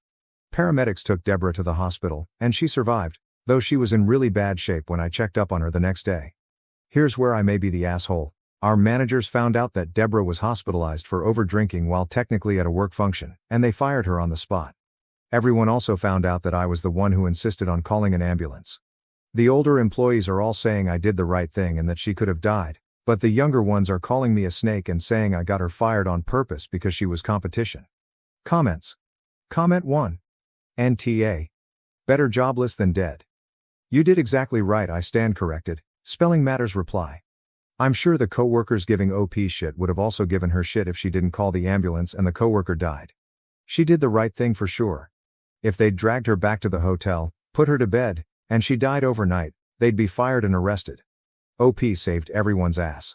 This actually happened to a friend. He got an offer letter just after we graduated, was treating his friends to food and drinks, drove drunk on a bike, and crashed, hit his head. There were no superficial injuries, and the friend who was on the bike with him was also drunk, watch high. So they decided not to take him to a hospital, and took him to his apartment to sleep it off. He never woke up.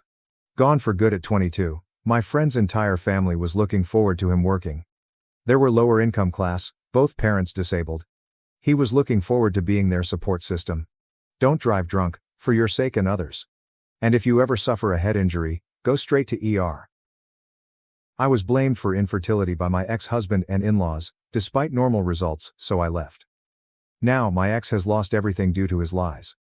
I, 32F, was married to my ex-husband Jake, 34M, for 5 years. Initially, we had a good relationship. When we first met, Jake was charming, amusing, and easy to chat to. I genuinely believed I had met someone who would always have my back. But everything changed once we married. Jake's parents, particularly his mother, began pressuring us to have children almost immediately following the wedding. At first, the comments were lighthearted, such as, "When will we have a grandchild?" However, it quickly became the only topic they wanted to discuss. For reference, Jake is an only child whose parents were extremely controlling. His mother was the type of person who had a plan for everything, how Jake should live, who he should marry, and what his life should be like. While we were dating, I had no idea how much power his family wielded. However, following the wedding, it became evident that Jake had a strong desire to gain their approval for all he did. He was especially eager for his mother's approval, which produced a lot of stress between us. Around 2 years into our marriage, Jake's parents' push to have children became overwhelming. We had tried, but nothing was happening, so I went to the doctor to make sure everything was fine on my end. All of my tests came back normal, which was a relief for me. Naturally, I suggested Jake get tested as well, just to rule out any problems on his end. That's when things started to unravel. Jake refused to be tested. He acted as if I had insulted him by even mentioning it. He asserted that he wasn't the problem and refused to talk about it anymore. I was frustrated by his reaction since all I wanted to do was figure out what was going on so we could move forward. However, Jake was locked in a haughty mindset, as if admitting a potential problem on his side was impossible or shameful. As Jake continued to decline testing, I began to feel bad about myself. Even though the physicians had told me that nothing was wrong with me, his actions made me feel as if I was somehow to blame. Meanwhile, Jake's parents persisted with their intrusive questions and comments.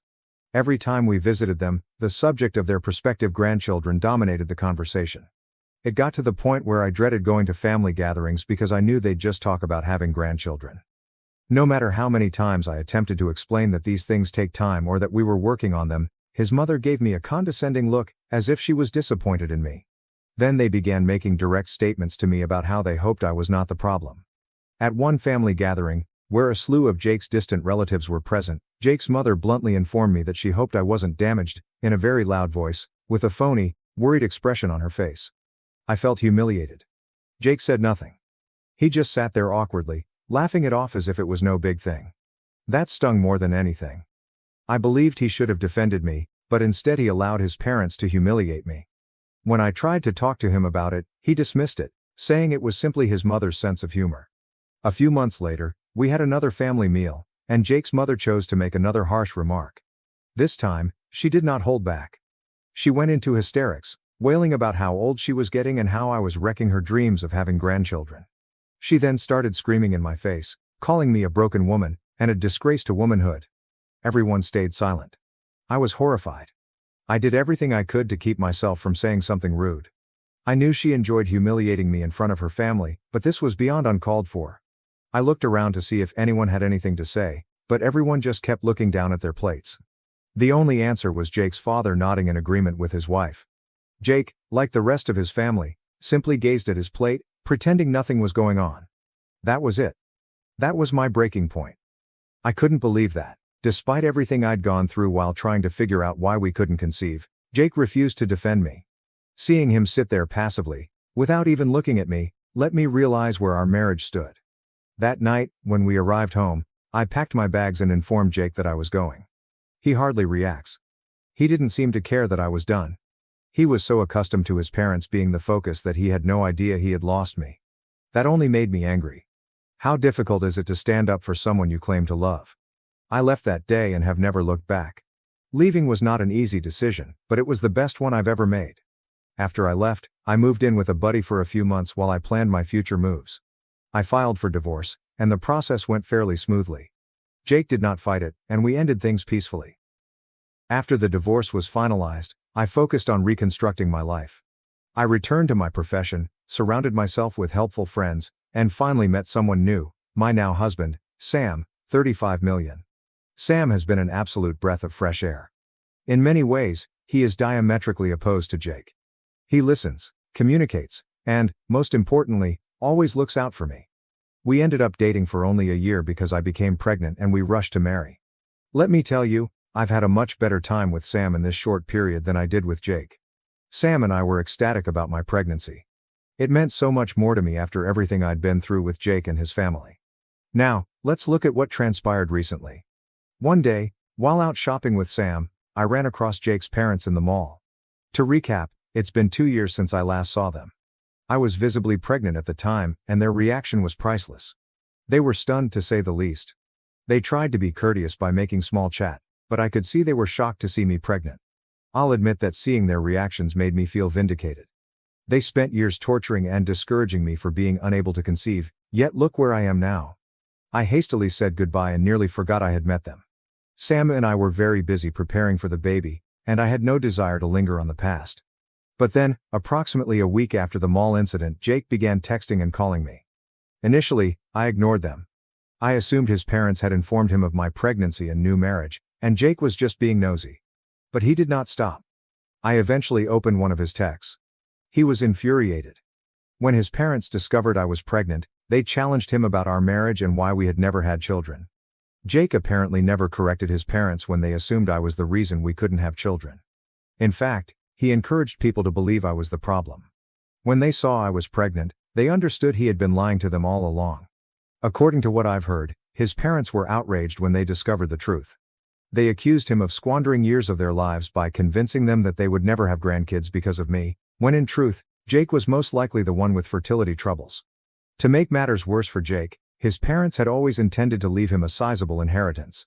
However, after finding his lies, they cut him off totally. Of course, Jake blamed me for everything. He said that if I had not flaunted my pregnancy in front of his parents, none of this would have occurred. He accused me of ruining his life because he had lost everything, even the inheritance he had hoped for. I couldn't believe he was blaming this on me. I simply moved on with my life, and it was not my fault that his lies came back to haunt him. I have not answered Jake's mails, and I do not intend to. I'm content with where I am today, and I have no desire to become engaged in his family turmoil. In my opinion, Jake dug his own hole.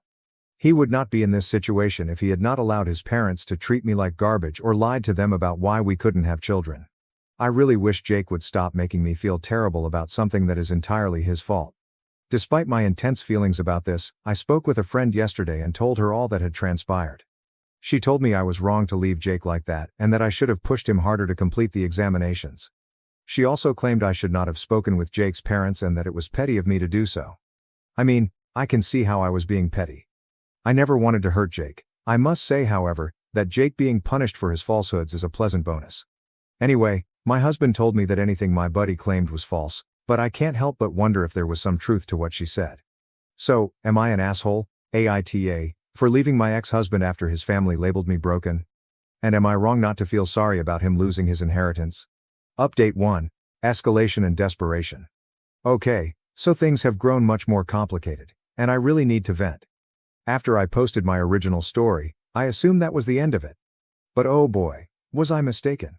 Jake has been blowing up my phone non-stop. I blocked his number, but he then began texting me on social media. I also blocked him there, but he kept creating new accounts just to reach out.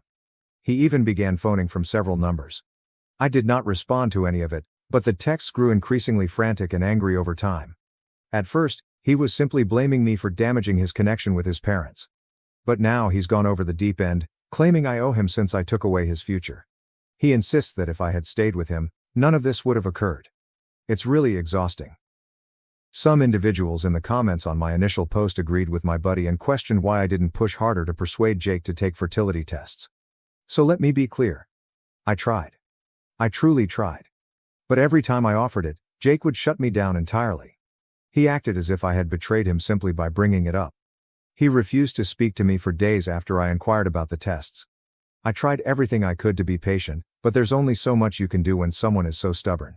I eventually realized I couldn't force him to do something he didn't want to do, so I had to let it go for my own sanity. Some individuals have also accused me of being selfish for displaying my pregnancy in front of Jake's parents. Look, I hadn't planned to run into them. I was just out shopping with my spouse, minding my own business. I wasn't seeking for them specifically to rub my pregnancy in their faces. However, I'd be lying if I said it didn't feel great to see their astonished reactions. I experienced what I can only describe as a nightmare, with them continually belittling me, making me feel broken, and blaming me for everything. So, yeah, it felt nice to demonstrate that I wasn't the problem or broken, but I wasn't trying to upset Jake or make any drama. All I wanted was to enjoy my life. I viewed our interaction as a fun boost to my self-esteem. Jake has pushed things to a whole new level. He didn't simply message me. He found out where I live. I have no idea how he found my address, and I am afraid. He arrived at my residence 2 nights ago. He hammered on the door for at least 15 minutes, wanting to speak with me. Fortunately, my husband Sam was home and promptly instructed him to leave. Jake refused, claiming that he only wanted to explain himself, but Sam quickly shut that down. He warned Jake that if he didn't leave, we would contact the cops. Jake eventually backed down, but not before shrieking that I had wrecked everything for him. It was quite terrifying. I can't help but fear that if I let things continue unchecked, he'll do something even more insane. Many people asked me how I discovered Jake had lost his fortune. Fortunately, I didn't learn all of the specifics straight from him. From what I've gathered from his angry messages, it appears that his parents feel completely betrayed. They were enraged when they found that the reason they never had grandchildren wasn't because of me, but rather Jake himself. They believe he lied to them for years, convincing them that I was the problem. Because their whole attention was on having grandkids, they thought Jake no longer deserved the inheritance they had intended to leave him. According to my understanding, they have now completely cut him off, both emotionally and financially. Jake is heartbroken by this, which I suppose is why he's pursuing me so aggressively. I do not feel bad about him losing the inheritance. I mean, what was I meant to do? Stay in a terrible marriage so his parents don't find out the truth? That is not on me. Jake made his own decisions. He could have told his parents the truth at any time, but instead he allowed them to mistreat me and never defended me. So, no, I don't feel sorry for what happened to him. If anything, it seems like karma is finally coming up with him. However, I have to admit that I am a little nervous. Jake's behavior is becoming increasingly unpredictable. My spouse and I are already discussing taking extra precautions in case Jake turns up again. We've considered placing cameras around the house and even obtaining a restraining order if he doesn't back down. I want to believe that he will ultimately give up, but something tells me that he will not let this go easy. He seems to be spiraling out of control, and I have no idea what he's going to do next. So, that's where things are right now. I believe this chapter in my life was over, but Jake had other intentions. I simply hope he quickly sees that I am not to blame for his difficulties. All I did was move on with my life, and to be honest, I am happier than I have ever been. I simply want to be left alone so I can enjoy the life I've created with my husband and our upcoming baby. I'll keep you posted if anything more happens, but for now, I'm hoping Jake gets the word and leaves me alone. If not, I suppose we'll have to escalate the situation and engage authorities. Hopefully, that does not happen, but who knows at this point. Thank you to everyone who responded to my first post and offered suggestions. It made me realize that I wasn't crazy for leaving Jake or feeling the way I do now. I'll report again if anything changes, but for now, I'm just trying to keep focused on the future and avoid letting Jake's bullshit drag me back into the past. Update 2. Hello, everyone. I didn't expect to be back with another update so soon, but things have taken a wild turn. After my last update, I assumed Jake would finally leave me alone. I mean, even showing up at my place was already a step too far, right? To Jake, that was insignificant. Instead, he's devised a new strategy, which is just as crazy as it sounds. After Sam, my husband, and I made it obvious that we did not want Jake anywhere near us, he began bombarding me with messages again. Instead of being upset and blaming me for everything, Jake's demeanor improved dramatically. Suddenly, he begged me for assistance. He began emailing me things like, "I need you to talk to my parents, and you owe me this." He transitioned from being like a complete lunatic to requesting favors. At this point, I was perplexed but also intrigued by what he planned to accomplish. Jake is now certain that if I speak with his parents and explain everything, they will give him his fortune back. He wants me to go to them, tell them it was a misunderstanding, and somehow persuade them that he is still deserving of the riches they were planning to leave him. At first, I assumed it was a joke. There's no way he believes I'd do that, right? But he's completely serious. He acts as if I can simply wave a magic wand and make everything better for him. He even said that if I hadn't bumped into them, they would never have found out, and he'd be set for life. I couldn't believe the crap coming out of his mouth. I couldn't believe he didn't realize he had caused all of this by lying to them and treating me like garbage for years. His lack of self-awareness was both strange and frightening. It takes a lot of ego to entirely disavow responsibility for your own acts, right? Anyway, I did not react to any of his erratic texts, and he became increasingly desperate. In a matter of days, his communications progressed from begging to threatening. He said things such as, "If you don't help me, I'll make sure everyone knows you're a liar, and you'll regret this." This is ridiculous. He's clearly on a downward spiral, and he's now attempting to intimidate me into doing anything he wants. Unfortunately for him, I'm no longer terrified of him. I've dealt with enough of his bullshit to know he's just talking, so I'm not getting embroiled in his family drama again. I tried to dodge him by banning all of his new phone numbers and accounts, but I have a nagging sense he will not stop. He's already come to my place once, so what's keeping him from trying again? My husband and I have discussed getting a restraining order, but we are still deciding on the best course of action. I don't want things to become worse, but I also can't continue living like this. I can't keep worrying if Jake would show up out of nowhere with new demands or threats. If he shows up again and I refuse to do what he asks, will he harm me? He's clearly spinning and not in the best of moods, so I can't say for certain that he wouldn't. To make matters worse, I discovered that Jake's parents had been communicating with some mutual friends. Apparently, they now blame me for their family's disintegration. They believe I influenced Jake into concealing the truth, and that I am the reason they are cutting him off. I'm not sure where to start with that. Everyone in Jake's life seemed to be in utter denial about who he truly is, and I find myself caught in the center of their distorted reality. Anyway, I've been doing my best to ignore Jake's attempts to contact me, but I'm not sure how much longer I can avoid the problem. I just want to concentrate on my pregnancy and my life with Sam, but Jake is making it impossible to do so. He's not just trying to get back into his parents' good graces. He's also attempting to drag me down with him, and I won't allow that to happen. I haven't decided what to do yet, but I'm thinking about contacting his parents myself, not to aid Jake, but to set the record right once and for all. If they choose to blame me for their son's falsehoods, that is their choice, but I will not sit back and let them spread rumors about me. At the same time, I'm concerned that any interaction with them will only make matters worse. It seems like a lose-lose situation. So that's where things stand right now. Jake has gone from angry and blaming me to begging and threatening, and I'm not sure what his next move will be. I just hope he realizes I'm not going to aid him and backs off before things spiral out of control. I'll keep you all posted if anything else happens, but for now, I'm just figuring out my next steps. Thank you for your continued support. I never anticipated this problem to escalate so quickly, but it helps to know that I'm not alone in coping with it. I'll update again if Jake does anything else, which, let's be honest, he most likely will. Update 3. Hello, everyone. I have some bad and good news. The terrible news is, this will be my final update. I know many of you have been quite invested in my story, and I am grateful that so many of you have been checking in on me on a daily basis to see that my baby and I are safe. As for the good news, I'm finally free of Jake. After Jake's latest round of begging and threatening, I was beginning to worry. Sam, my husband, and I had been talking about moving for a long time, And with everything going on, we decided it was the right moment to go out of town and start over somewhere far away. We located a new apartment in a completely different state, packed up our belongings, and departed without telling anyone where we were going. I was just finished with the drama. Besides, I'm pregnant and needed to focus on myself and the kid. But immediately before we departed, something happened that I can't believe. Remember when Jake's parents blamed me for everything? It appears that they chose to approach Jake personally. I learned about this from one of Jake's cousins, who later became a close friend. Clearly, the confrontation was explosive.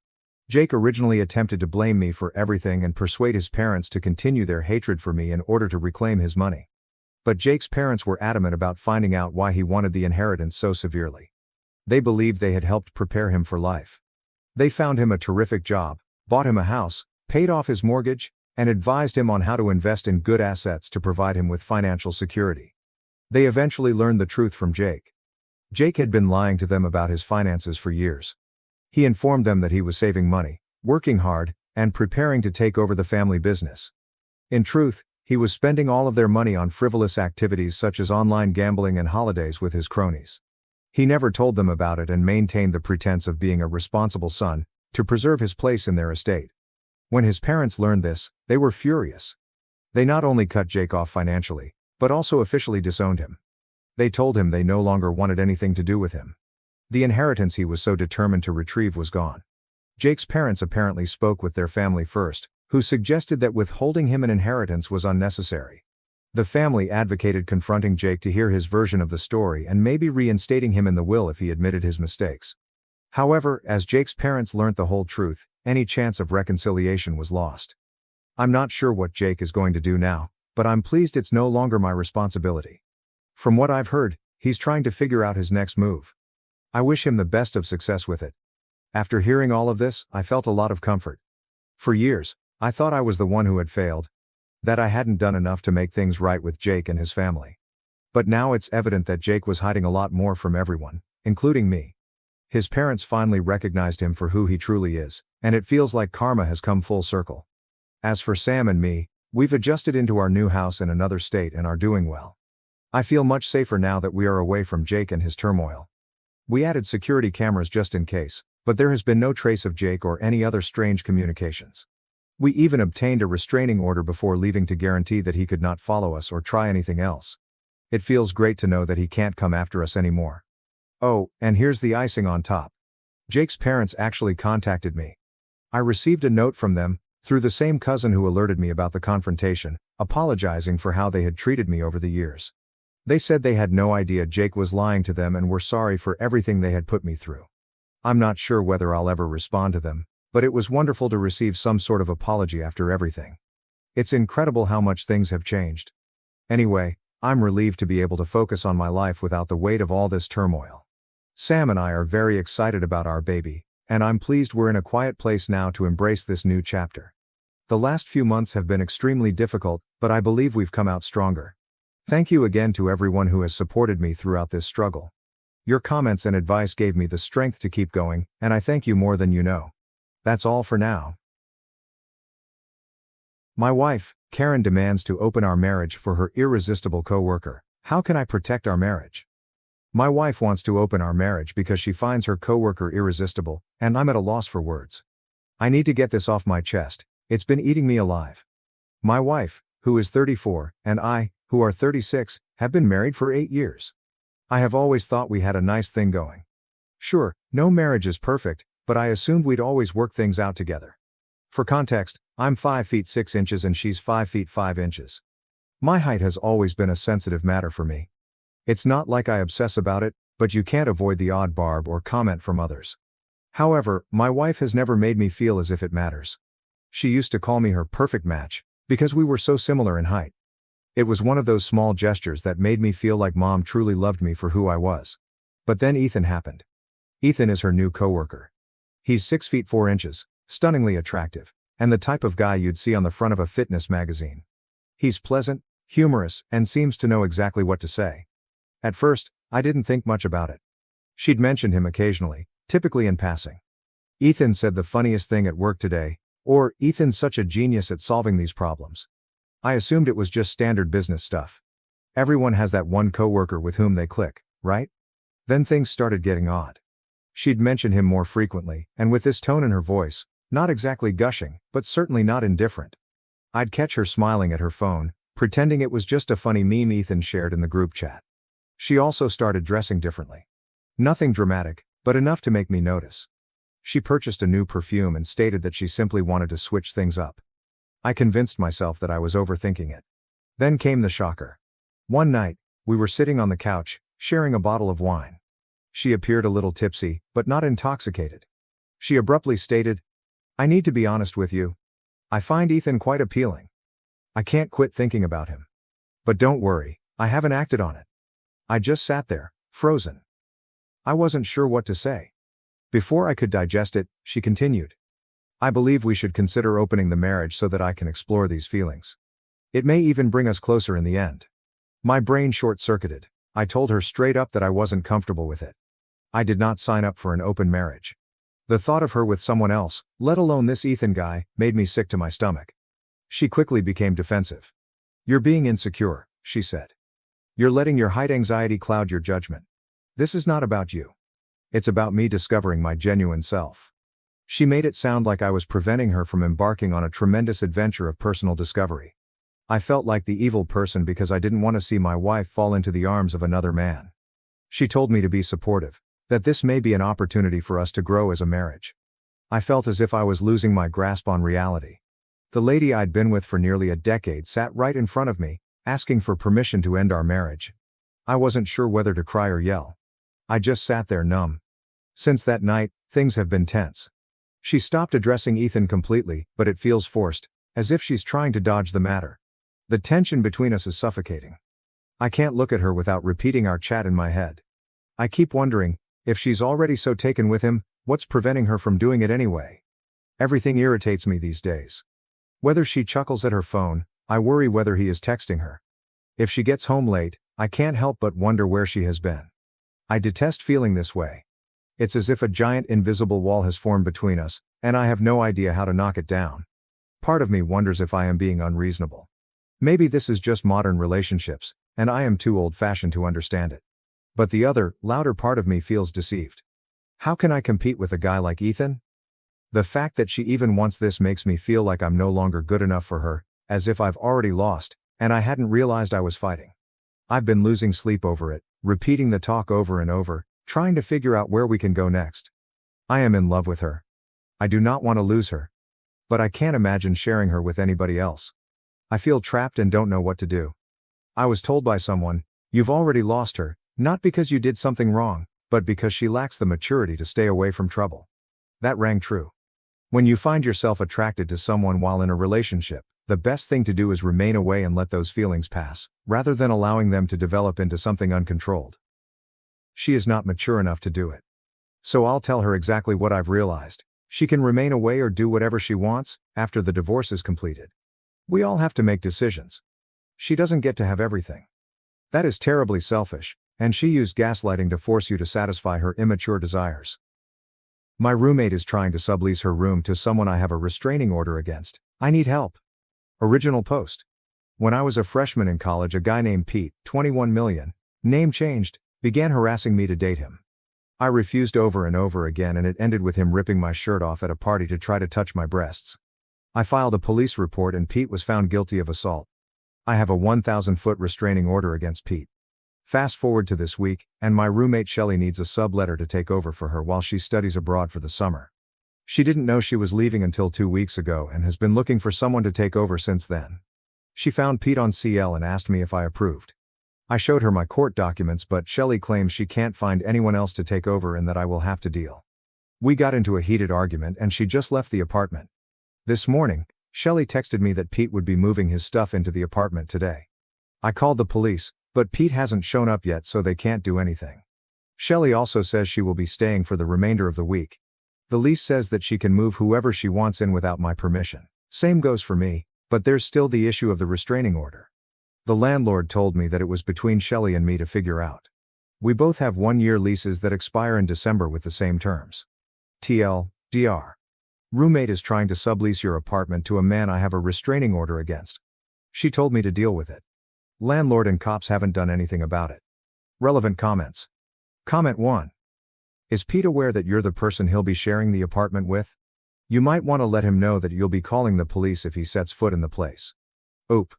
Pete is aware that I'm the roommate because Shelley posted the ad with a photo of us both, without my permission. I already promised I would be calling the police, but Shelley is locked in her room and refuses to listen to me. I'm chilling by the door with 911 already pre-dialed. Comment 2. I agree with the consensus of calling the police the moment he arrives. Has he actually signed anything, like a sublet agreement? If so, he'll probably be on the hook to pay for an apartment he can't legally step in. Also not a lawyer, but I can't imagine that attempting to enter a living arrangement with a person holding a restraining order doesn't negate the restraining order. The first question I would ask Pete if I were a cop judge is, why did you think you could live there without violating the order? OP. Shelley claims that Pete has already paid her for all 3 months in advance and that he signed a contract with her. I told her that her contract does not override my restraining order, but she basically put her hands over her ears to drown out what I was saying. I plan on calling the cops the moment I see his car pull up, which is less than 1,000 feet. Shelley will still be here for the rest of the week, so I'm afraid this will escalate. Update. Hi everyone. Thanks for reading this update. I have added some extra details at the beginning to better explain what happened. Things took some M. Night Shyamalan twists. Details: Shelley and I were not close friends. We were simply roommates with our own separate bedrooms and a connecting kitchen living space. I have only known her since last December when we originally signed our leases. We have hung out, but the only real connection we had is that she likes anime, Japan, and I am Asian. The Craigslist ad that Shelley posted didn't have a photo. It turns out that she had used a generic photo of the two of us in an ad on our college's Facebook page, but Shelley took it down before I got a chance to take a screenshot. Actual update. After I made my Reddit post, Shelley was locked in her room for 3 hours. I tried to talk to her, but she wouldn't come out of the room. She left her room to get food, and just walked past me as if I didn't exist. Everyone who I called told me that until Pete actually showed up, no crime was being committed, so I couldn't report it until then. I just sat by the door and window watching for Pete's car. This continued until early Saturday morning when Shelley woke up for her morning jog. I was still looking for Pete's car. I stayed up all night on the couch. Shelley tried to sneak out past me, but I woke up and blocked the door. I needed an explanation for why I was being forced to stay up all night waiting to call the police on Pete when she knew that I had a restraining order against him. Shelley's explanation was that the restraining order doesn't matter to her, that she has dealt with unreasonable people like me before, and that she has never listened to any restraining order before now, so why should she just for me? The more I listened, the sicker I felt. Shelley basically admitted to me that she is a cunt. I told Shelley that she was a real piece of work and that I was going to maintain my watch for Pete and that I would contemplate taking legal action. She told me that whether I liked it or not, she was done looking for subletters and that it was my problem. I told her to get out and go for her jog, and she left and came back a bit later and locked herself in her room again. Sometime around noon, I had accidentally fallen asleep because I had been awake 36 plus hours at that point. I woke up and saw Pete helping Shelley move her stuff into her car. I didn't see him in the apartment, but he was helping her in the parking lot. I immediately locked them both out and called the police. Shelley and Pete came to the door again, and when Pete saw it was locked and when he saw me watching from the window, he blew up at Shelley. He started to ask her why I was in the apartment and why Shelley didn't tell him that I was the roommate. He demanded his money back and I could hear them screaming at each other through the door. The cops showed up, handcuffed Pete and Shelley. I told them my story and Pete said he had text messages and emails to back himself up. The cops checked his phone, saw texts from Shelley saying along the lines that her roommate wouldn't care about XYZ because he was a chill guy. Pete had posted his own ad looking for a male roommate. That's right, Shelley is a liar too. The cops released Pete because he had proof that he didn't know it was me. I'm okay with this because I saw the emails, texts too. Shelley was charged with disorderly conduct and her mom came to get her. Sunday evening, Shelley and her mom come back to the apartment to finish packing for her study abroad. Shelley made some snide remarks about me, definitely going roommate hunting to find her a subletter as I said I would. I ignored her. Shelley left for her plane this morning. You know the good thing about separate leases? I am only liable for my rent, not hers. So I'm going to sit on my butt for the rest of the summer while she gets evicted for lack of rent payment. TLDR. Pete had no clue it was me. Shelley got arrested. She thinks I'll find a subletter, but I'm going to let her get evicted. Relevant comments. Comment 1. Sounds like a crappy situation all around, but it also sounds like Pete didn't know, and now that he does, will not be back to bother you. Since you are on separate leases, you should hopefully not have anything to worry about legally or financially. Let Shelley deal with those issues herself, she brought them on herself. A quick question, if she does fail to pay, could you in any way get kicked out, or are you pretty much in the clear? Either way, good luck, your roommate is immature and deserves the consequences of whatever happens to her in this situation. OP. Our leases explicitly say that we are only liable for our individual portion of the rent, so I'm in the clear. And Pete really didn't know about me being there. That's how much of a bitch Shelley is to let a man get arrested over something so stupid. And thanks. Comment 2. I mean, what did she think was gonna happen? On top of the shameless assholery, Shelley sounds like she's missing a few marbles. Oop. I think that what happened was that Shelley was focused only on going abroad and not focused on her own actions. She couldn't find anyone, so as soon as she found someone she thought problem solved and ignored the problems until I called the police. Apu also had this comment, I wish she could have gotten charged with more, but she started bawling her eyes out to the police officer and he went easy on her because she looks so young. To me it's just another sign that she's an awful person because she was manipulating the cops. The lease states explicitly that I'm not liable for her rent, and even if she tries to sue me, it's my word against hers and I'm confident I would win that legal battle. Pete is staying as far away from it as he can, and he apologized to me and is trying to get his deposit back from her. My best friend's fiancé confessed he loves me but still planned to marry her. I told her, she left him, and I'm helping her move on. My best friend and I have always been close, and I adore her. We're really open and honest with each other, about as close as two people can go without being romantically attached. We're even joking that we're wives, because we're so close. Because of her fastidious personality, we have already discussed random circumstances and how we would like the other to approach them. For example, if a guy asked one of us out, how would the other react? Or if we both developed affections for the same person. We've even discussed what would happen if one of us died. One of these situations involved the dreaded, if I had a boyfriend and he had feelings for you issue. The possibility of this happening has arisen several times over the years, with varied degrees of concern. We both thought that would be terrible, but we couldn't agree on how to deal with it. I've always claimed that I'd want to know regardless of the circumstances, but she insisted on not telling me. She has been adamant about this every time it comes up, regardless of how I phrase or change the circumstance. She made it abundantly apparent that she would never want to know. About 3 years ago, my best buddy began dating a guy. He was already a loose member of our friend group, so we both knew him. I didn't think much of him at first. He appeared cool, courteous, and respectful. He gradually grew more integrated into our group, and he got along with everyone. The guys in the group liked him, the girls were excited for my closest friend, and, most importantly, she was overjoyed. She had always wanted to be in love, and he seemed ideal for her. He treated her and everyone else with great respect. He and I got along great, but we never hung out one-on-one. Our conversations were primarily limited to small talk about music, work, and other casual topics, which occurred in group situations. He made similar efforts to connect with the other members of the group, and I always appreciated that he was interested in her life and the people she was close to. I've always been the odd one out among our group of pals. I missed a few classes in school, so the most of my pals are significantly older than me, and I've always been the baby of the group. While most of us attended to the same institution, I've never been interested in dating. Though I've had interest from men, I'm a daydreamer who is obsessed with my profession. My future goals do not include children, and may not even include marriage. The idea of love appeals to me, but I've always been content with myself and have never felt compelled to seek it out. This resulted in an ongoing joke among our friends about me dying alone, surrounded by dogs. It was innocent fun, and the guy joined in on the jokes. Over time, I observed that he was particularly concerned in my love life, urging me to follow my goals and take my time. My best friend always did the same thing, so I didn't think much of it. Until about 4 months ago, I met a man, 25 million, who utterly swept me off my feet. We'll call him Max because that is his name. It was very unexpected, he just swooped in, and we've had a lovely, fairy tale-like romance. Because of my lack of experience with relationships, I've spent a lot of time discussing my sentiments with my best buddy. She's pleased for me, offers advice, and is usually quite supportive. Her fiancé, let's call him Guy, is often present during these chats and occasionally contributes. Everything seemed wonderful and awesome until Guy started acting strangely. We'd be hanging out as a group, and I'd relate a tale about Max.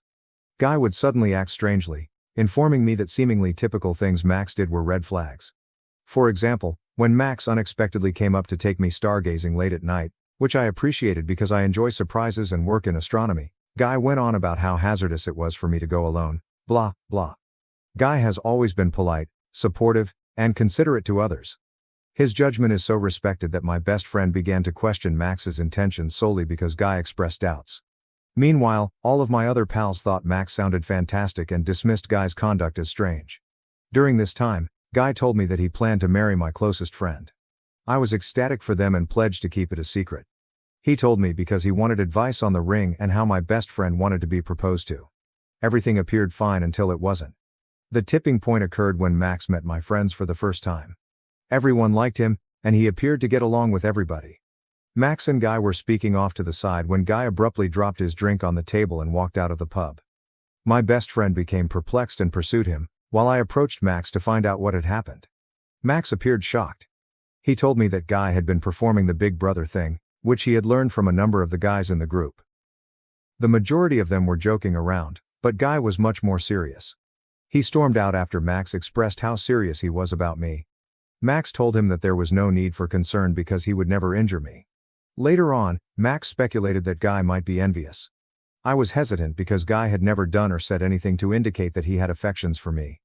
He'd always treated me the same as the rest of the group, despite the fact that we spent more time together because I frequently visited him and my closest friend's house. I decided I'd had enough of the stress and messaged Guy. First, I inquired if he was okay. Then I stated I hoped things was okay amongst us all. The conversation went as follows. My response: "Is everything okay? I hope we're good." The gentleman: "It's not cool, I don't trust that guy." You: "Do you mind if I ask why not?" Specifically: "No one else has bad vibes, everyone even invited him to the beach tomorrow." Guy: "What are you saying?" He looks at you funny. "I can't explain it properly. You've known me a while. You know I have your best interests at heart, trust me on this. I understand that you can't help but get bad vibes, but no one else does. I'm sorry, but I need more than trust me to go on. While I appreciate your concern, I'm capable of making my own mistakes, and I don't think this is one. It would mean a lot to me if you could try to get along with him to make it easier for him to fit in.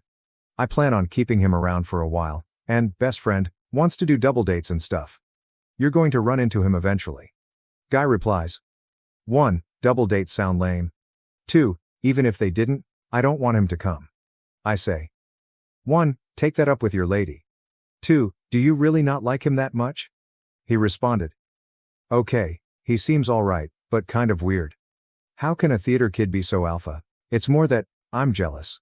My response was: "I resent the notion that theater guys can't be manly. But also, the group is really tight, and everyone really likes you. You've been one of us for years now. Max got a lot of attention tonight because he's the new guy. I'm sorry if you felt excluded, but I promise it's really not like that." He didn't respond for a long, then sent this. He said: "I've been thinking very carefully about how to phrase this message. I don't want you to think I don't love best friend, because I do, very much, but I'm also in love with you and have been for about 2 years. When I realized, I thought about breaking up with best friend, but you were always so in your own world. I thought I'd never have a shot anyway, especially if I was your BFF's ex. I pushed it down and lived with it. It was hard, it sucked. I got over it, Kai. I figured that if I couldn't be with you, I could at least be happy with best friend, and close to you. Then you met Max, and watching you begin to fall in love with him was the most difficult thing I've ever had to do. I know this is cliché and theatrical. I know it's wrong, and I should just not say anything about him, but I genuinely feel sick when you talk about him. I can't tell you how much I wanted to strike the guy last night, and then how bad I felt about it when I learned he was actually a nice guy. I believe the only thing worse than you being with another guy is you being with another guy I like. Sorry for offloading this onto you. I know it's unfair to do this now. I do love best friend, you know I do. I want to marry her. I would rather you didn't tell her, but what happens next is up to you, I guess. You. If this is a joke, it's not funny. Can you please tell me the truth?" He replied: "Sorry, but that is the truth. What are you going to do?" I have not responded to him. He then sent me a few more texts, asking what I was going to do. I said, "I'm thinking." Small edit. Since I posted this, he has sent several more messages wondering what I was going to do. I told him I hadn't made up my mind, but I also made it apparent that I didn't reciprocate his feelings. I am devastated, and my feelings are nothing compared to how best friend would react if she knew. I want to tell her so badly. I know if I were in her situation, I would want to know. The last thing I want is to marry someone who isn't open with me about something like this. But when we joked about this situation earlier this year, she insisted she didn't want to know. I understand it is not my responsibility, but I still feel bad. I'm wondering if I did anything to provoke Guy's reaction, and if I can even continue to pretend he never said anything. His affections have never been reciprocated. Max was with me when I received the message and has been incredibly supportive, albeit a little annoyed with Guy for obvious reasons. Send help. Summary. Best friend and Guy met 3 years ago. He fit right in with our group of friends, got along with everyone, and was overall a pleasant person. Life continued on. They moved in together, and I was overjoyed for her. He is everything she has ever wanted. Then I met what seemed to be my dream boyfriend. Everyone was pleased for me, except Guy, who became quite standoffish and strange about it. I don't think much about it. Guy wants to marry my closest friend and asks me for advice. Awesome. After Max and Guy meet for the first time, things quickly escalate.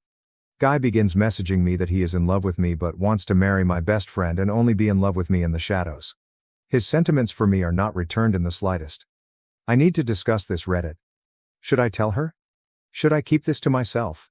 I am upset at Guy. I feel dreadful. I feel terrible for my dearest friend. I'm not sure if I can face her in the eyes while she marries this person. I'm not sure I can let her marry him without her knowing all the facts. I'm overwhelmed. Please give me some advice. Update.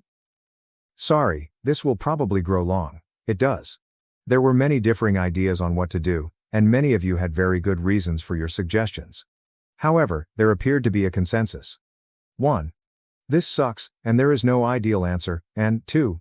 Everyone seemed to agree on the letter idea, which had been presented by a couple of people. The gist was that I should write a letter, add screen caps, and then give her the information. That way, she would have some control over whether or not she wanted to know. I have to admit that telling her there was something to know felt like I was forcing her to open it. But this is what happened. I made the envelope and went to her house while Guy was working, well, just to hang out. Typical things. Reddit, I'm not a bad actress, but this woman knows me very well. She answered the door for me and instantly asked what was wrong. To my everlasting shame, I burst into tears. It was quite pitiful of me and not great. Ugh. After I had collected myself, I began saying what I had been practicing in my brain. That was something we'd discussed a lot in hypothetical scenarios, and it had actually occurred. She'd always stated she didn't want to know, but I wanted to give her the option. I handed her the letter. Then, without even opening it, she started crying, which prompted me to restart. That was okay since the absurdity of us both standing in her living room crying all over each other made us giggle a little. Many others assumed she had noticed or understood Guy's feelings, and they were completely correct. But it gets crazier than that. I honestly cannot believe I'm describing this. It's simply odd. I do not know. My closest friend had assumed Guy had a harmless little crush on me, the kind that people in partnerships sometimes have. But when he didn't tell her about it, she began to feel uncomfortable. She did something she should not have. You know how it goes, she snooped. She snooped on his PC months ago and discovered a file with my initials buried among a slew of other documents. She went to get his laptop and handed it to me to read as she read my letter. Inside, he had written stories, similar to fan fiction, about the three of us living a poly-relationship lifestyle as spouses. Some of it was sexual content, which, I think I would understand more if it had only been sexual fantasies. However, there were also really long records about our lives together. It also goes deep. There was a whole storyline about him attempting to persuade me to have children. I love them, but I don't have children, and everyone knows it. There were many stories of varying lengths. I didn't read them all. Instead, I browsed them with my mouth hanging wide. It's difficult to express. It was strange to read about myself like that. There were newer docs that my closest friend hadn't read yet. She went on to say that she didn't mind because she was in all of the articles as well. That reassured her of his love for her, but having me in their lives in that way was clearly not ideal for her. She was disturbed by the way he had spoken to me in the previous day's messages and those he had sent since. I asked her many questions, including whether she felt safe. She stated she did. When I asked her what she wanted to do, she stated she wanted to leave him. She also apologized for not informing me earlier. While it bothers me that she didn't, given what transpired later, I've basically forgiven her and put any discussion about it on hold. She doesn't need it right now. I've been so glad that she wasn't upset with me for busting her bubble and was more concerned about her that it appears to be a secondary issue. This was not one of the things I expected to happen during my vacation.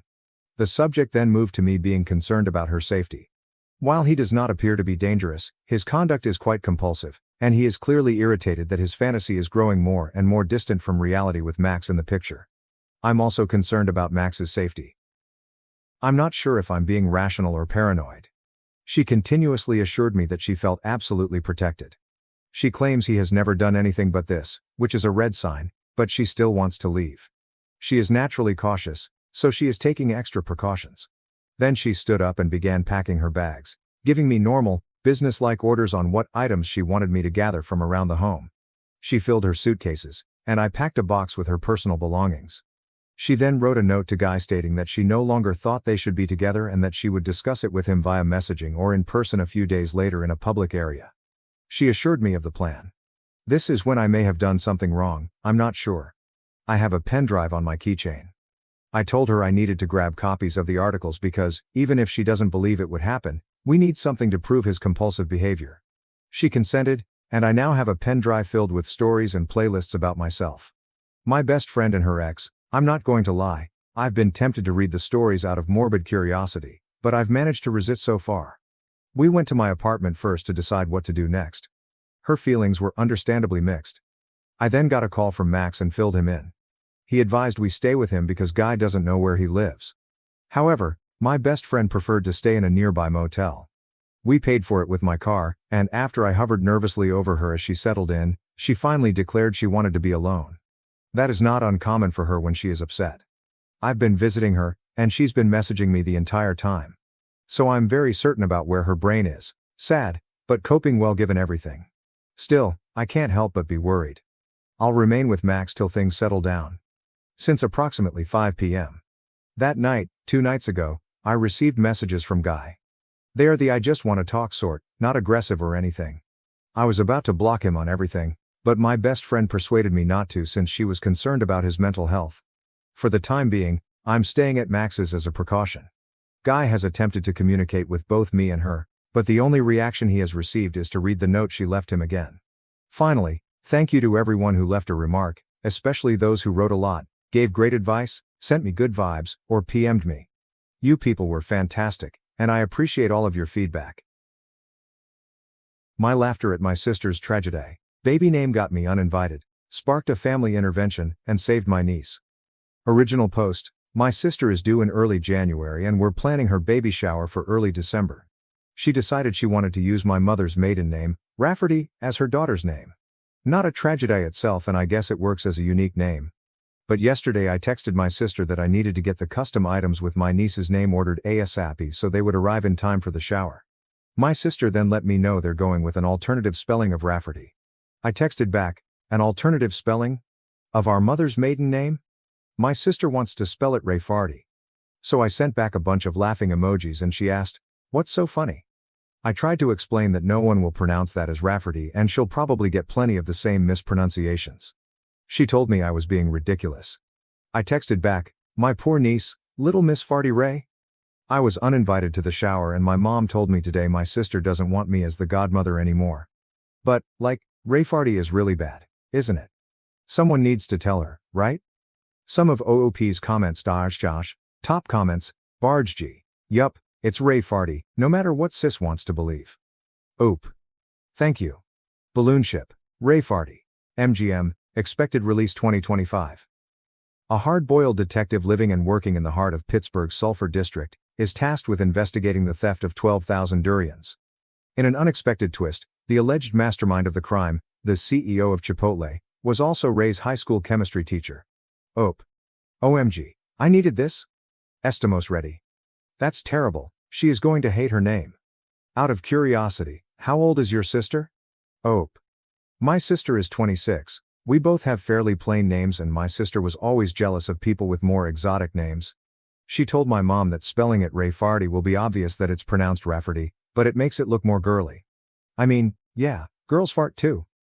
Happy Big 3297, Rafferty comes under the category of names I wouldn't use. Not a big fan of surnames as first names, but which I can see tick some boxes that would make them appealing to some people. Honors your mom, sounds gender neutral, could use the nickname Raf.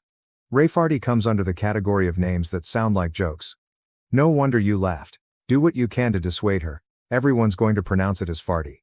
Oop, I agree. I wouldn't use it myself, but I get that it honors my mom and her family and it's not too out there.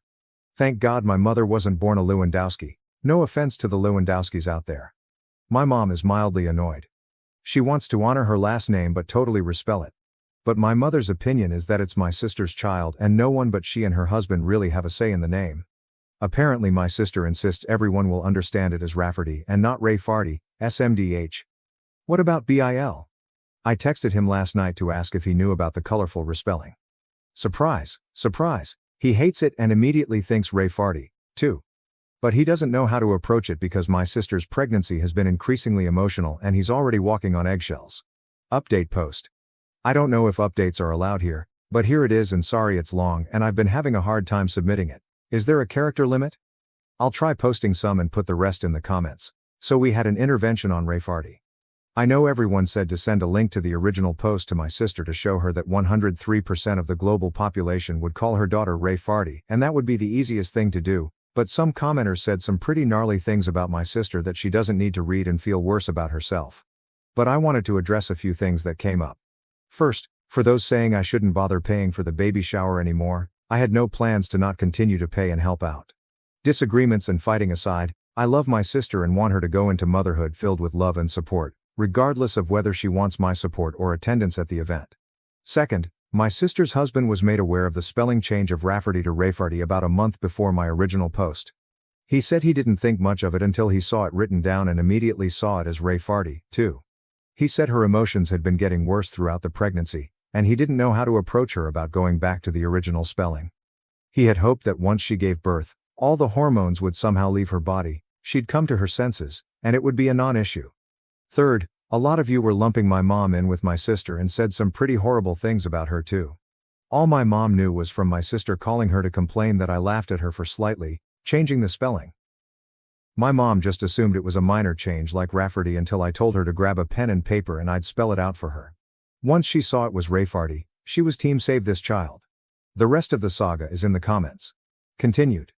The rest. Now for those of you who told me I didn't have any tact and my reaction was mean, my reaction was because 1. People would call the poor girl Rayfarty her entire life for the sake of my sister being quirky. 2. Pregnancy brain aside, surely my sister would realize her child will be called Rayfarty once it's pointed out, have a laugh, change her mind, and this will end up being a funny story to tell at her daughter's future wedding or something. And 3. My sister is a bit of a joker, so I also initially thought she was just pulling a prank or joking. But if she was joking, she took the joke really, really far. She spent $400 on a mural painted on one wall in the nursery. She wanted to debut the finished nursery to everyone at the baby shower, including her husband, who was forbidden to see it beforehand, that had Rayfarty incorporated into it that now needs to be repainted. She also bought herself a birthing gift? Is this even a thing? She'd have my brother-in-law present to her in front of everyone at the hospital. A 900+ gold bracelet with R, A, E, F, A, R, T, and Y charms. The baby book also has Rayfarty embroidered on the cover. I contacted my sister's best friend Katie, not her real name, if my sister has told her anything about the spelling change. She found out about Rayfarty after the blow-up with my sister, as my sister wanted to get Katie on her side. Katie, who's a teacher, was equally horrified about the spelling and told me this is the worst attempt at a creative name she's ever seen. The intervention of sorts, the farty party, if you will, included me, my sister, her husband, his mother and father, my mother and Katie. My sister refused to believe anyone could possibly see Rayfarty as Rayfarty, and that we were just mad that she was taking creative license and that everyone does that nowadays. My sister said children are not that cruel to bully her daughter for her name, and Katie said plenty of kids are cruel enough and the others would join in so they're not singled out themselves. My sister countered that as long as all the adults are pronouncing it correctly that it'll be no problem, and Katie told her that not only would the adults not know how to pronounce it to begin with, but that as long as fart is in the name, kids will latch right onto that. I was happy Katie was there because she's shared interesting names her students have had over the past few years, so I knew her opinion on this would probably be the only one to sway her. My sister cried for about 10 minutes and finally agreed to entirely change the name because even Rafferty was tainted because we had all ruined it for her. We told her to take her time to consider a new name. She told us she still wanted to honor my mother and she suggested she'd combine my mother's first name with her mother-in-law's name and created a name on the spot that included a crass term for a lesbian. When my mother pointed that out, She started crying again and accused us of not letting her be a mom, and her husband suggested we leave it for now and we should all go and give her space. It's been radio silence until my sister texted me a couple of hours ago that she and her husband landed on Theodora and she is absolutely in love with it. She even decided by my unborn niece looks like a Theodora in the ultrasounds. She got those creepy 3D ones done where every baby looks like the same copper potato. I replied that that was lovely and that I'm so happy she's happy. It's not my taste, but at least it's not Theodora or some crap like that. So there you go. My niece has been saved from being called Ray Farty. I'm invited to the baby shower again and I know this is just a little blip with my relationship to my sister and we'll be fine, but Katie will be taking over as godmother, which is fine by me. I can always be godmother to their next child, who will probably be named something like Tiramisu. Thank you all for seeing the same thing I did and letting me know stopping Ray Farty from coming into existence was the right thing to do. Some of Ope's comments. Commenter. She also bought herself a birthing gift. Is this even a thing? She'd have my brother-in-law present to her in front of everyone at the hospital. What the actual fuck? Silly name aside, what is this? Some kind of social media fueled, look at me and how wonderful I am to get a gift as a reward for giving birth. This feels very tacky to me. The whole push present concept gives me the ick. Oop. I agree. I've never heard of this before and it seems crazy. But also, if I ever ruin my body and push out a watermelon, I'd kinda want a reward too, though. Commenter. Pretty please tell us the amalgamation of her mother and MIL's names. Ope. There's probably no anonymity left on this situation, so here it goes. My mom is Leslie. Sister's MIL is Yvonne. The name was Les Yvonne. Pronounced Les Yvonne, like my niece is the lesbian baroness of some German village. I'll have the staff prepare the Birkenstocks for Les Yvonne Fartenberg's arrival. New update post. Title, Ray Farty has made it to the party.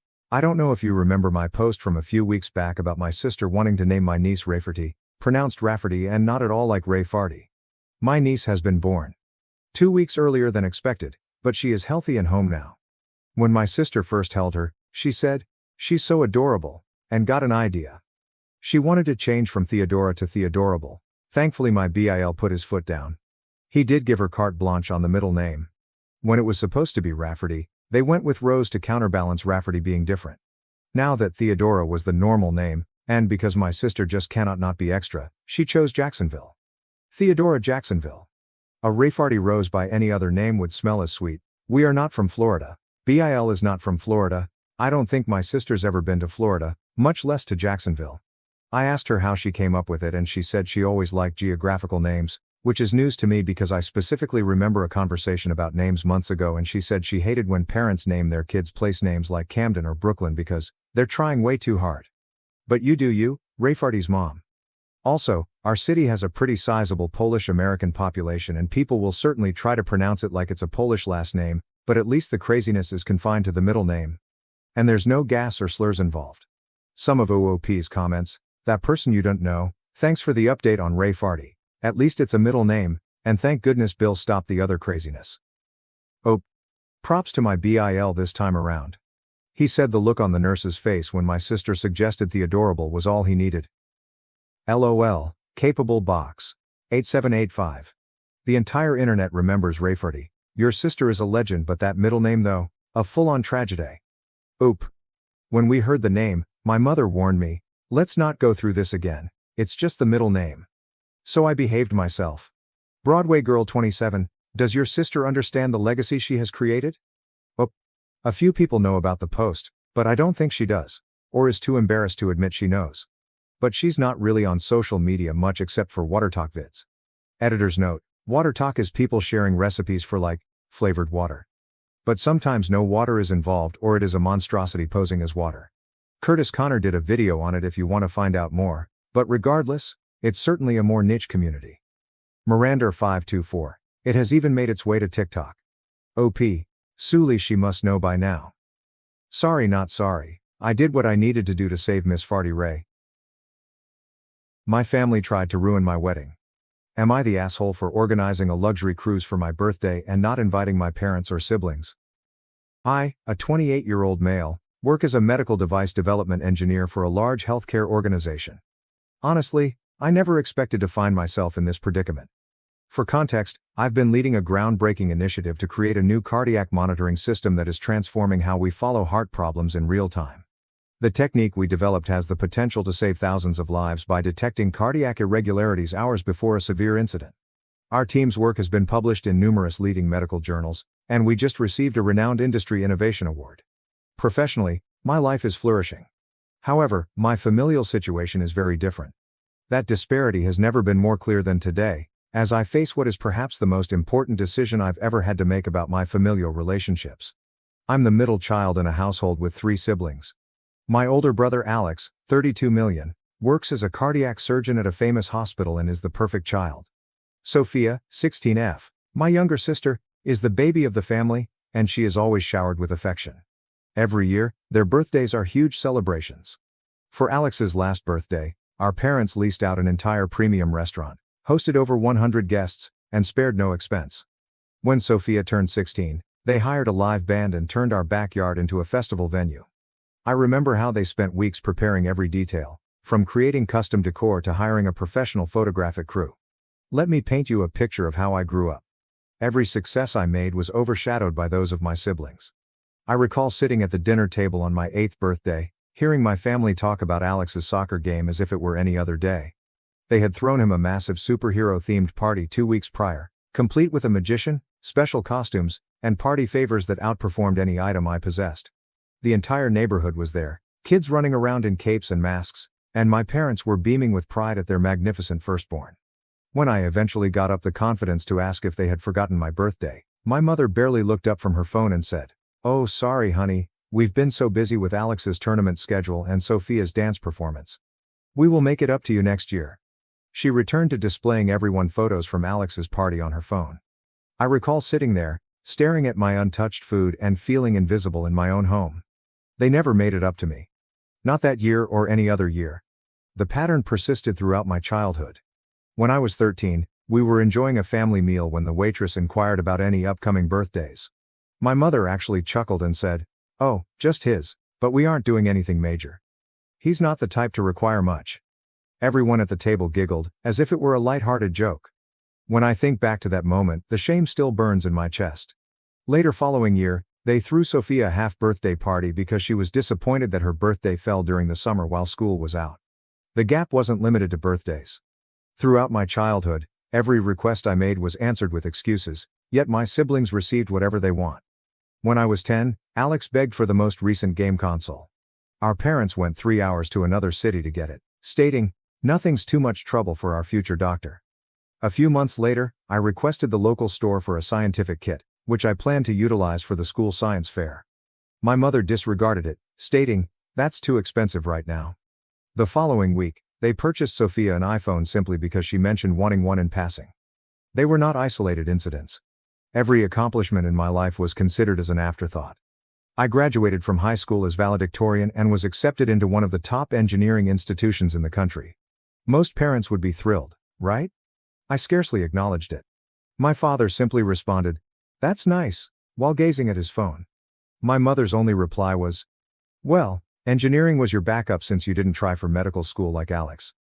Alex was accepted to medical school the same month, and they celebrated with a wedding reception-themed party. They hired caterers, live music, and even had special decorations printed with the words, "Future Dr. Alexander" on them. 2 years later, when Sophia graduated from high school with ordinary grades, they hired a professional photographer, made a tribute video, and bought her a brand new automobile as a graduation present. My college graduation gift? A gift card to Best Buy. Now, let me tell you about my present career success, not to brag, but to demonstrate the stark contrast in how my family views accomplishments. For the past 2 years, I've led a team of 15 engineers in the development of a groundbreaking heart monitoring gadget. This is not just another medical device. We're talking about technology that has the potential to dramatically alter our approach to heart attack prevention. The device employs advanced AI algorithms to detect small cardiac problems up to 24 hours before a big incident, allowing clinicians critical time to treat. Our initiative has been highlighted in 3 major medical journals, and we recently received the Healthcare Innovation Award, one of the most distinguished accolades in our field. What's with the irony? Our gadget has the potential to benefit patients like the ones Alex treats, but he has never shown any interest in learning about my work. Throughout the award ceremony, my entire team's families were present, celebrating with champagne and taking proud photos. My parents? They did not even respond to the invitation. Last month, at our weekly family video call, I attempted to inform everyone about the honor. My mom interrupted me mid-sentence to ask Alex about his most recent operation schedule. They then spent 20 minutes admiring Sophia's Instagram images from her recent weekend excursion to the beach. My achievements were not even acknowledged. When I tried to bring it up again, my father simply said, "That's nice, son," before shifting the conversation to Alex's imminent department head nomination. I tried talking to them about this trend several times throughout the years. Each attempt has resulted in dismissal or gaslighting. "You're just too sensitive," my mother would say, rolling her eyes. "We treat all of our children equally," my father mumbled, avoiding eye contact as usual. Alex would smirk and add, "Maybe if you did something actually important," while Sophia would sigh deeply and label me an attention seeker. Despite their negligence, I've managed to have a prosperous life. I have a great career, good friends, and an amazing girlfriend, Stephanie, 27F, who has been really supportive throughout. She has seen personally how my family's treatment impacts me, even if I try to hide it.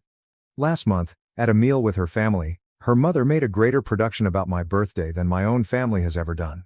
She prepared my favorite cake, which she recalled from a casual talk months earlier, and gave me a nice work-related gift.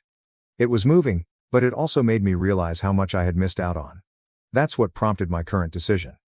My birthday is in 3 weeks, and instead of preparing for another disappointment, I'm taking charge. I've booked a luxury cruise and organized a lavish celebration, not just any cruise. I have reserved a luxury suite package on one of the most prominent cruise lines. The program includes unique dining experiences, spa treatments, and private shore excursions. I'm inviting all of our extended family, my aunts, uncles, and cousins, as well as my close friends. The guest list contains approximately 50 people, all of whom have expressed an interest in my life and achievements over the years. But here's the kicker: I'm intentionally excluding my immediate family. The invitations have already been sent, and I have something special planned for the major celebration dinner. I'm going to show a slideshow, and not just any slideshow. I've accumulated images and memories of all the birthdays they missed, accomplishments they overlooked, and occasions they made me feel invisible. Each image will be accompanied by a related image of how they celebrated Alex or Sophia on similar occasions. Is this petty? Maybe. But it feels necessary. I've also prepared a presentation about our medical gadget project, not to brag, but to demonstrate what I've accomplished while my family was too preoccupied with Alex's medical career. The gadget has already been licensed for clinical trials, and preliminary findings indicate that it could lower cardiac death rates by up to 30%. This might potentially save thousands of lives. The word spread through the family grapevine, and the emotions have been intense. My Aunt Susan, who has always been more aware of family dynamics, immediately responded yes, and called to say she is proud of me for sticking up for myself. Several cousins have also offered their support, stating that they have noticed how I have been treated over the years but were unsure how to handle it. However, not everyone has been supportive. Some relatives describe me as petty and immature. My mother has been blowing up my phone, leaving voicemails alternating between guilt-tripping, "How could you do this to your mother after all we've sacrificed for you?" and threats. "You'll regret this behavior, young man." My father wrote his normal passive-aggressive text about how I am tearing the family apart and creating unnecessary drama. Alex called me childish and advised me to grow up and accept that some people just achieve more in life. Sophia wrote a cryptic, hostile social media post about attention-seeking behavior and toxic siblings who can't handle others' success. But my friends and Stephanie absolutely support me. My best friend from college, who has seen my family dynamics for years, said something that really resonated. "Sometimes it takes a great act to disrupt destructive patterns. You've attempted to talk to them quietly for years. Maybe they'll finally listen." Stephanie has been especially fantastic throughout this. She's helped me organize every aspect of the cruise, from the meals to the decorations. She reminded me that this isn't about vengeance, it's about finally standing up for myself and refusing to be the forgotten child any longer. Her encouragement has shown me what a good family dynamic should look like. The cruise is booked, invites have been sent, and there is no going back now. Most of the visitors have already said yes, with many expressing enthusiasm for both the event and what it represents. Some relatives are plainly split between wanting to support me and being concerned about the potential for conflict with my parents. Surprisingly, most people are still opting to come. I created a special Instagram hashtag for the event and began posting teases about the approaching celebration. My mother saw these posts, despite being blocked. She created a bogus account and called my aunt in tears, screaming that I was publicly humiliating the family. Everyone understands the hypocrisy of her now caring about family disgrace after years of publicly ignoring me. I understand that this may appear radical to some people. Perhaps it is. But after 28 years of being treated as an afterthought, of seeing my siblings lauded while I am disregarded, of having my accomplishments discounted and my feelings questioned, it seems necessary. This isn't just a birthday celebration anymore. It's about taking control of my story and telling my family that I'm not going to be the invisible middle child any longer.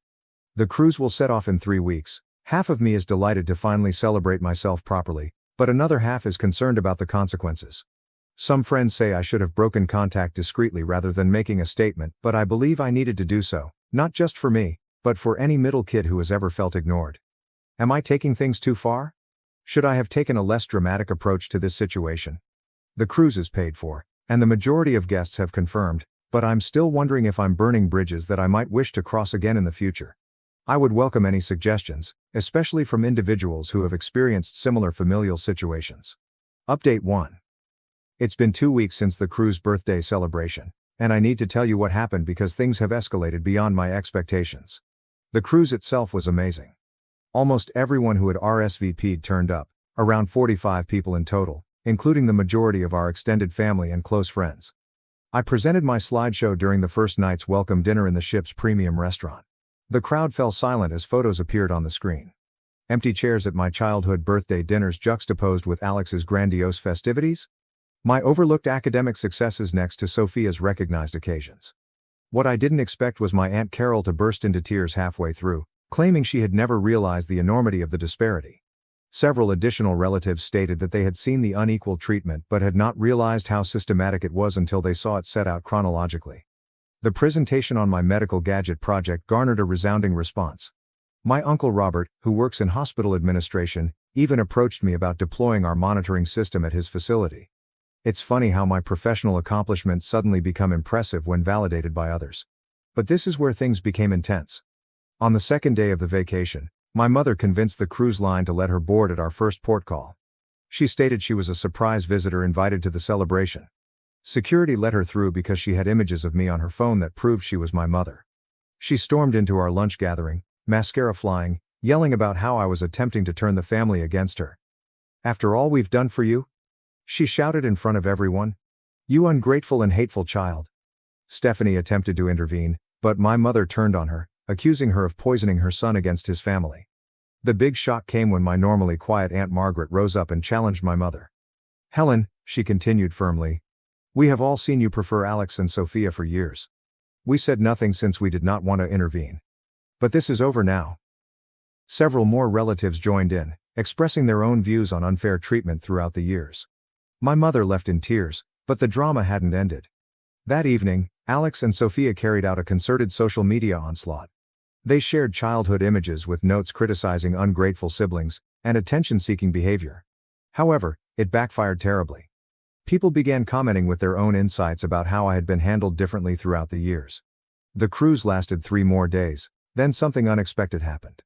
Without my immediate family around, I experienced what genuine family support is like. My cousins shared anecdotes about their own experiences with partiality. Uncle James, whom I had always assumed was distant, confessed that he had followed my career via business publications and was truly happy of my accomplishments. When we returned, I saw over 30 missed calls from my parents and a lengthy email from my father. For the first time, he acknowledged the inequality in how they treated us, but in a way that made matters worse. We focused more on Alex because he was following the family medical tradition and on Sophia because she needed extra support. "You were always so independent and capable, we thought you didn't need the attention." The fallout has persisted. Yesterday, my mother arrived at my office, causing a disturbance in the foyer. She requested to meet with me, telling the security guard how I was breaking her heart and destroying our family.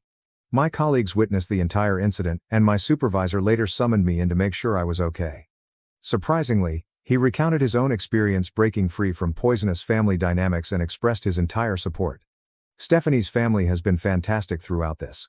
Her parents asked me over for supper last night and told me they consider me a member of their family. Her father even admitted that he wishes he'd had the fortitude to challenge his own family's partiality when he was young. The most unexpected development came from my younger relatives. Several of them have contacted me to say that seeing me stand up for myself has given them the confidence to handle similar difficulties in their own family relationships. My cousin Jenny even included our narrative into her psychology class presentation on family systems and partiality. Looking ahead, I've resolved to stick to the restrictions I've set. I'm not fully cutting off touch, but I'm no longer willing to be the forgotten child. I've blocked my siblings on social media and created email filters for my parents. My new policy is simple: I will only interact with family members who respect me and acknowledge their previous behavior. Stephanie and I are considering moving in together, possibly to a different city where her employer has an office. The distance may be beneficial, allowing everyone time to process and reflect. Thank you to everyone who has advised me on this problem. The trip may have appeared to be an extreme gesture, but it brought concerns to light that had been festering for decades. Sometimes you need a major moment to break old habits.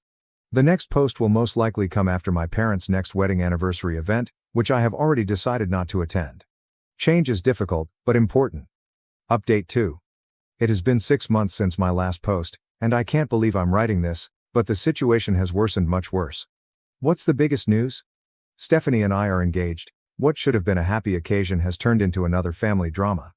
Following the cruise incident, I had little contact with my immediate family, preferring to focus on my relationship with Stephanie.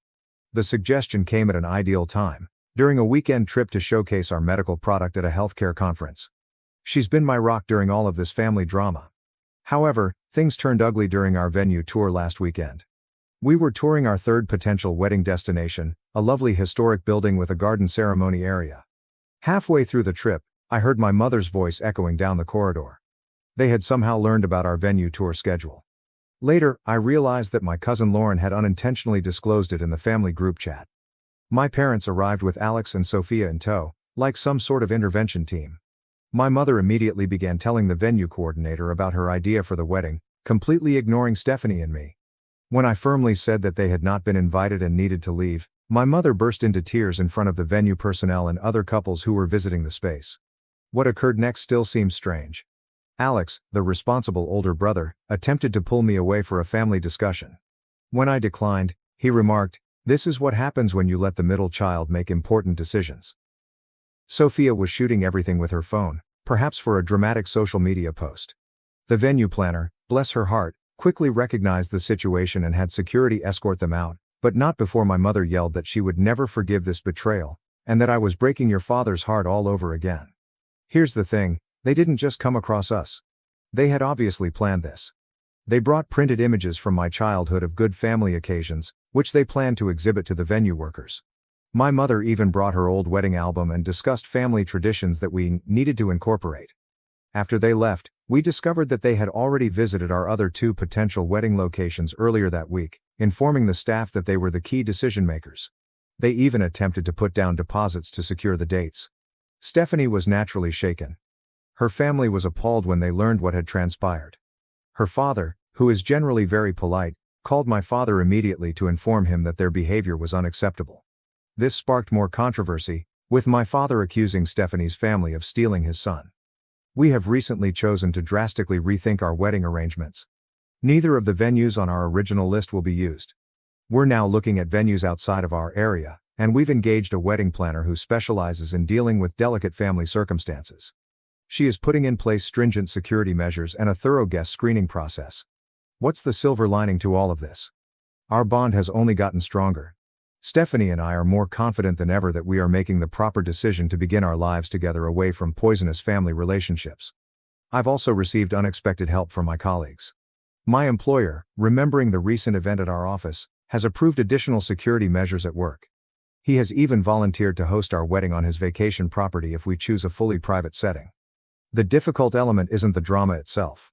It's recognizing that my wedding day, one of life's most important occasions, is being turned into yet another battleground for my family's turmoil. But this time, I am not backing down. Stephanie and I deserve to spend our day the way we want. We're going forward with our plans, but with increased security and an extremely selective guest list. Our wedding will be a celebration of love and happiness, not just another stage for family drama. Update 3. It's been 3 months since my last update, and I'd like to explain what happened at our wedding. This will be my final update since, following what happened, I've made a definitive choice about my family relationships. The wedding day began nicely. We found a stunning private estate 3 states away, hired security, and implemented stringent guest screening. Stephanie looked amazing, and our closest friends and selected family were present to support us. The morning preparations went well, and Stephanie's family made everyone feel loved and included. Despite all of our efforts, my mother was able to enter just as the officiant was about to begin the ceremony. The doors flew open, and my mother dashed down the aisle, my father trailing behind her like a reluctant shadow. What came next was bizarre. Instead of the standard "I object" moment, my mother launched a full-fledged show about how ungrateful I was. She had prints of family portraits, which she began handing to stunned guests as a bizarre wedding favor. What truly crossed the line was when she turned to Stephanie and remarked, "Good luck on this one. He's been bitter his entire life." But this is where things changed. Instead of letting this wreck our day, I finally mustered the courage to speak all I'd been holding back. I came up and quietly informed my mother, "This is not about you. It never was. This refers to your incapacity to love your children equally. Today is not about the past. It is about my future with Stephanie." The security team moved to escort my parents out, but my mother had not finished. She turned to the guests and began divulging sensitive family facts, attempting to embarrass me. That's when Stephanie's father intervened. He stepped between my parents and us, with serene power, saying, "You have made your point. Now, leave my children alone." The term "children" had a strong impact. In that moment, I understood I'd discovered what I'd been hunting for all along, a family willing to adore me. After being escorted away, something unexpected occurred. Several guests, even distant cousins who had watched my family's behavior over the years, spoke up to express their observations. My cousin's wife, a family therapist, discreetly informed me that my mother's behavior exhibited classic indicators of narcissistic family dynamics. We proceeded with the ceremony, which was magnificent. Stephanie's brother delivered a heartfelt tribute at the reception. He discussed how family is more than simply DNA, but also about individuals who celebrate your accomplishments and support you during difficult times. The next morning, my father called. For the first time in his life, he admitted their favoritism, but in a way that made everything plain. He responded, "We only pushed Alex and Sophia more since you were so capable on your own. You must understand, it was easy to concentrate on them." That was it. That admission of taking the easiest road rather than being fair parents solidified my decision. I'm done trying to understand or repair this connection. I'm over expecting they'll change or suddenly become the parents I needed. I have officially changed my phone number. Our new house address is not listed. I took a promotion that puts me in charge of our company's West Coast expansion, which means we'll be moving across the nation. Stephanie's employer also has an office there, and her family has already made plans to visit. The medical device initiative continues to save lives. Last week, we received statistics indicating that our technology had avoided over 200 possible cardiac incidents. Alex still works at the same hospital that rejected our device implementation proposal, which is ironic given that it could have helped his patients. Thank you to everyone who has been following my story. Your support gave me the courage to speak up for myself and set boundaries. To anyone dealing with similar family dynamics, you deserve to be honored, you deserve to be seen. Sometimes the family you choose is more significant than the one you were born into. This will be my final update because there is nothing else to say. I'm not angry anymore, I am not hurt, I'm just finished. My new family, Stephanie, her family, our friends, and those who truly care about us, is my primary priority right now. Walking away from a situation is sometimes the healthiest option. It is not about vengeance or punishment. It is about choosing serenity, joy, and surrounding oneself with others who actually appreciate your existence. Karen and her husband attacked me and stole my PS5 from my trunk, despite the fact that the box contained coal.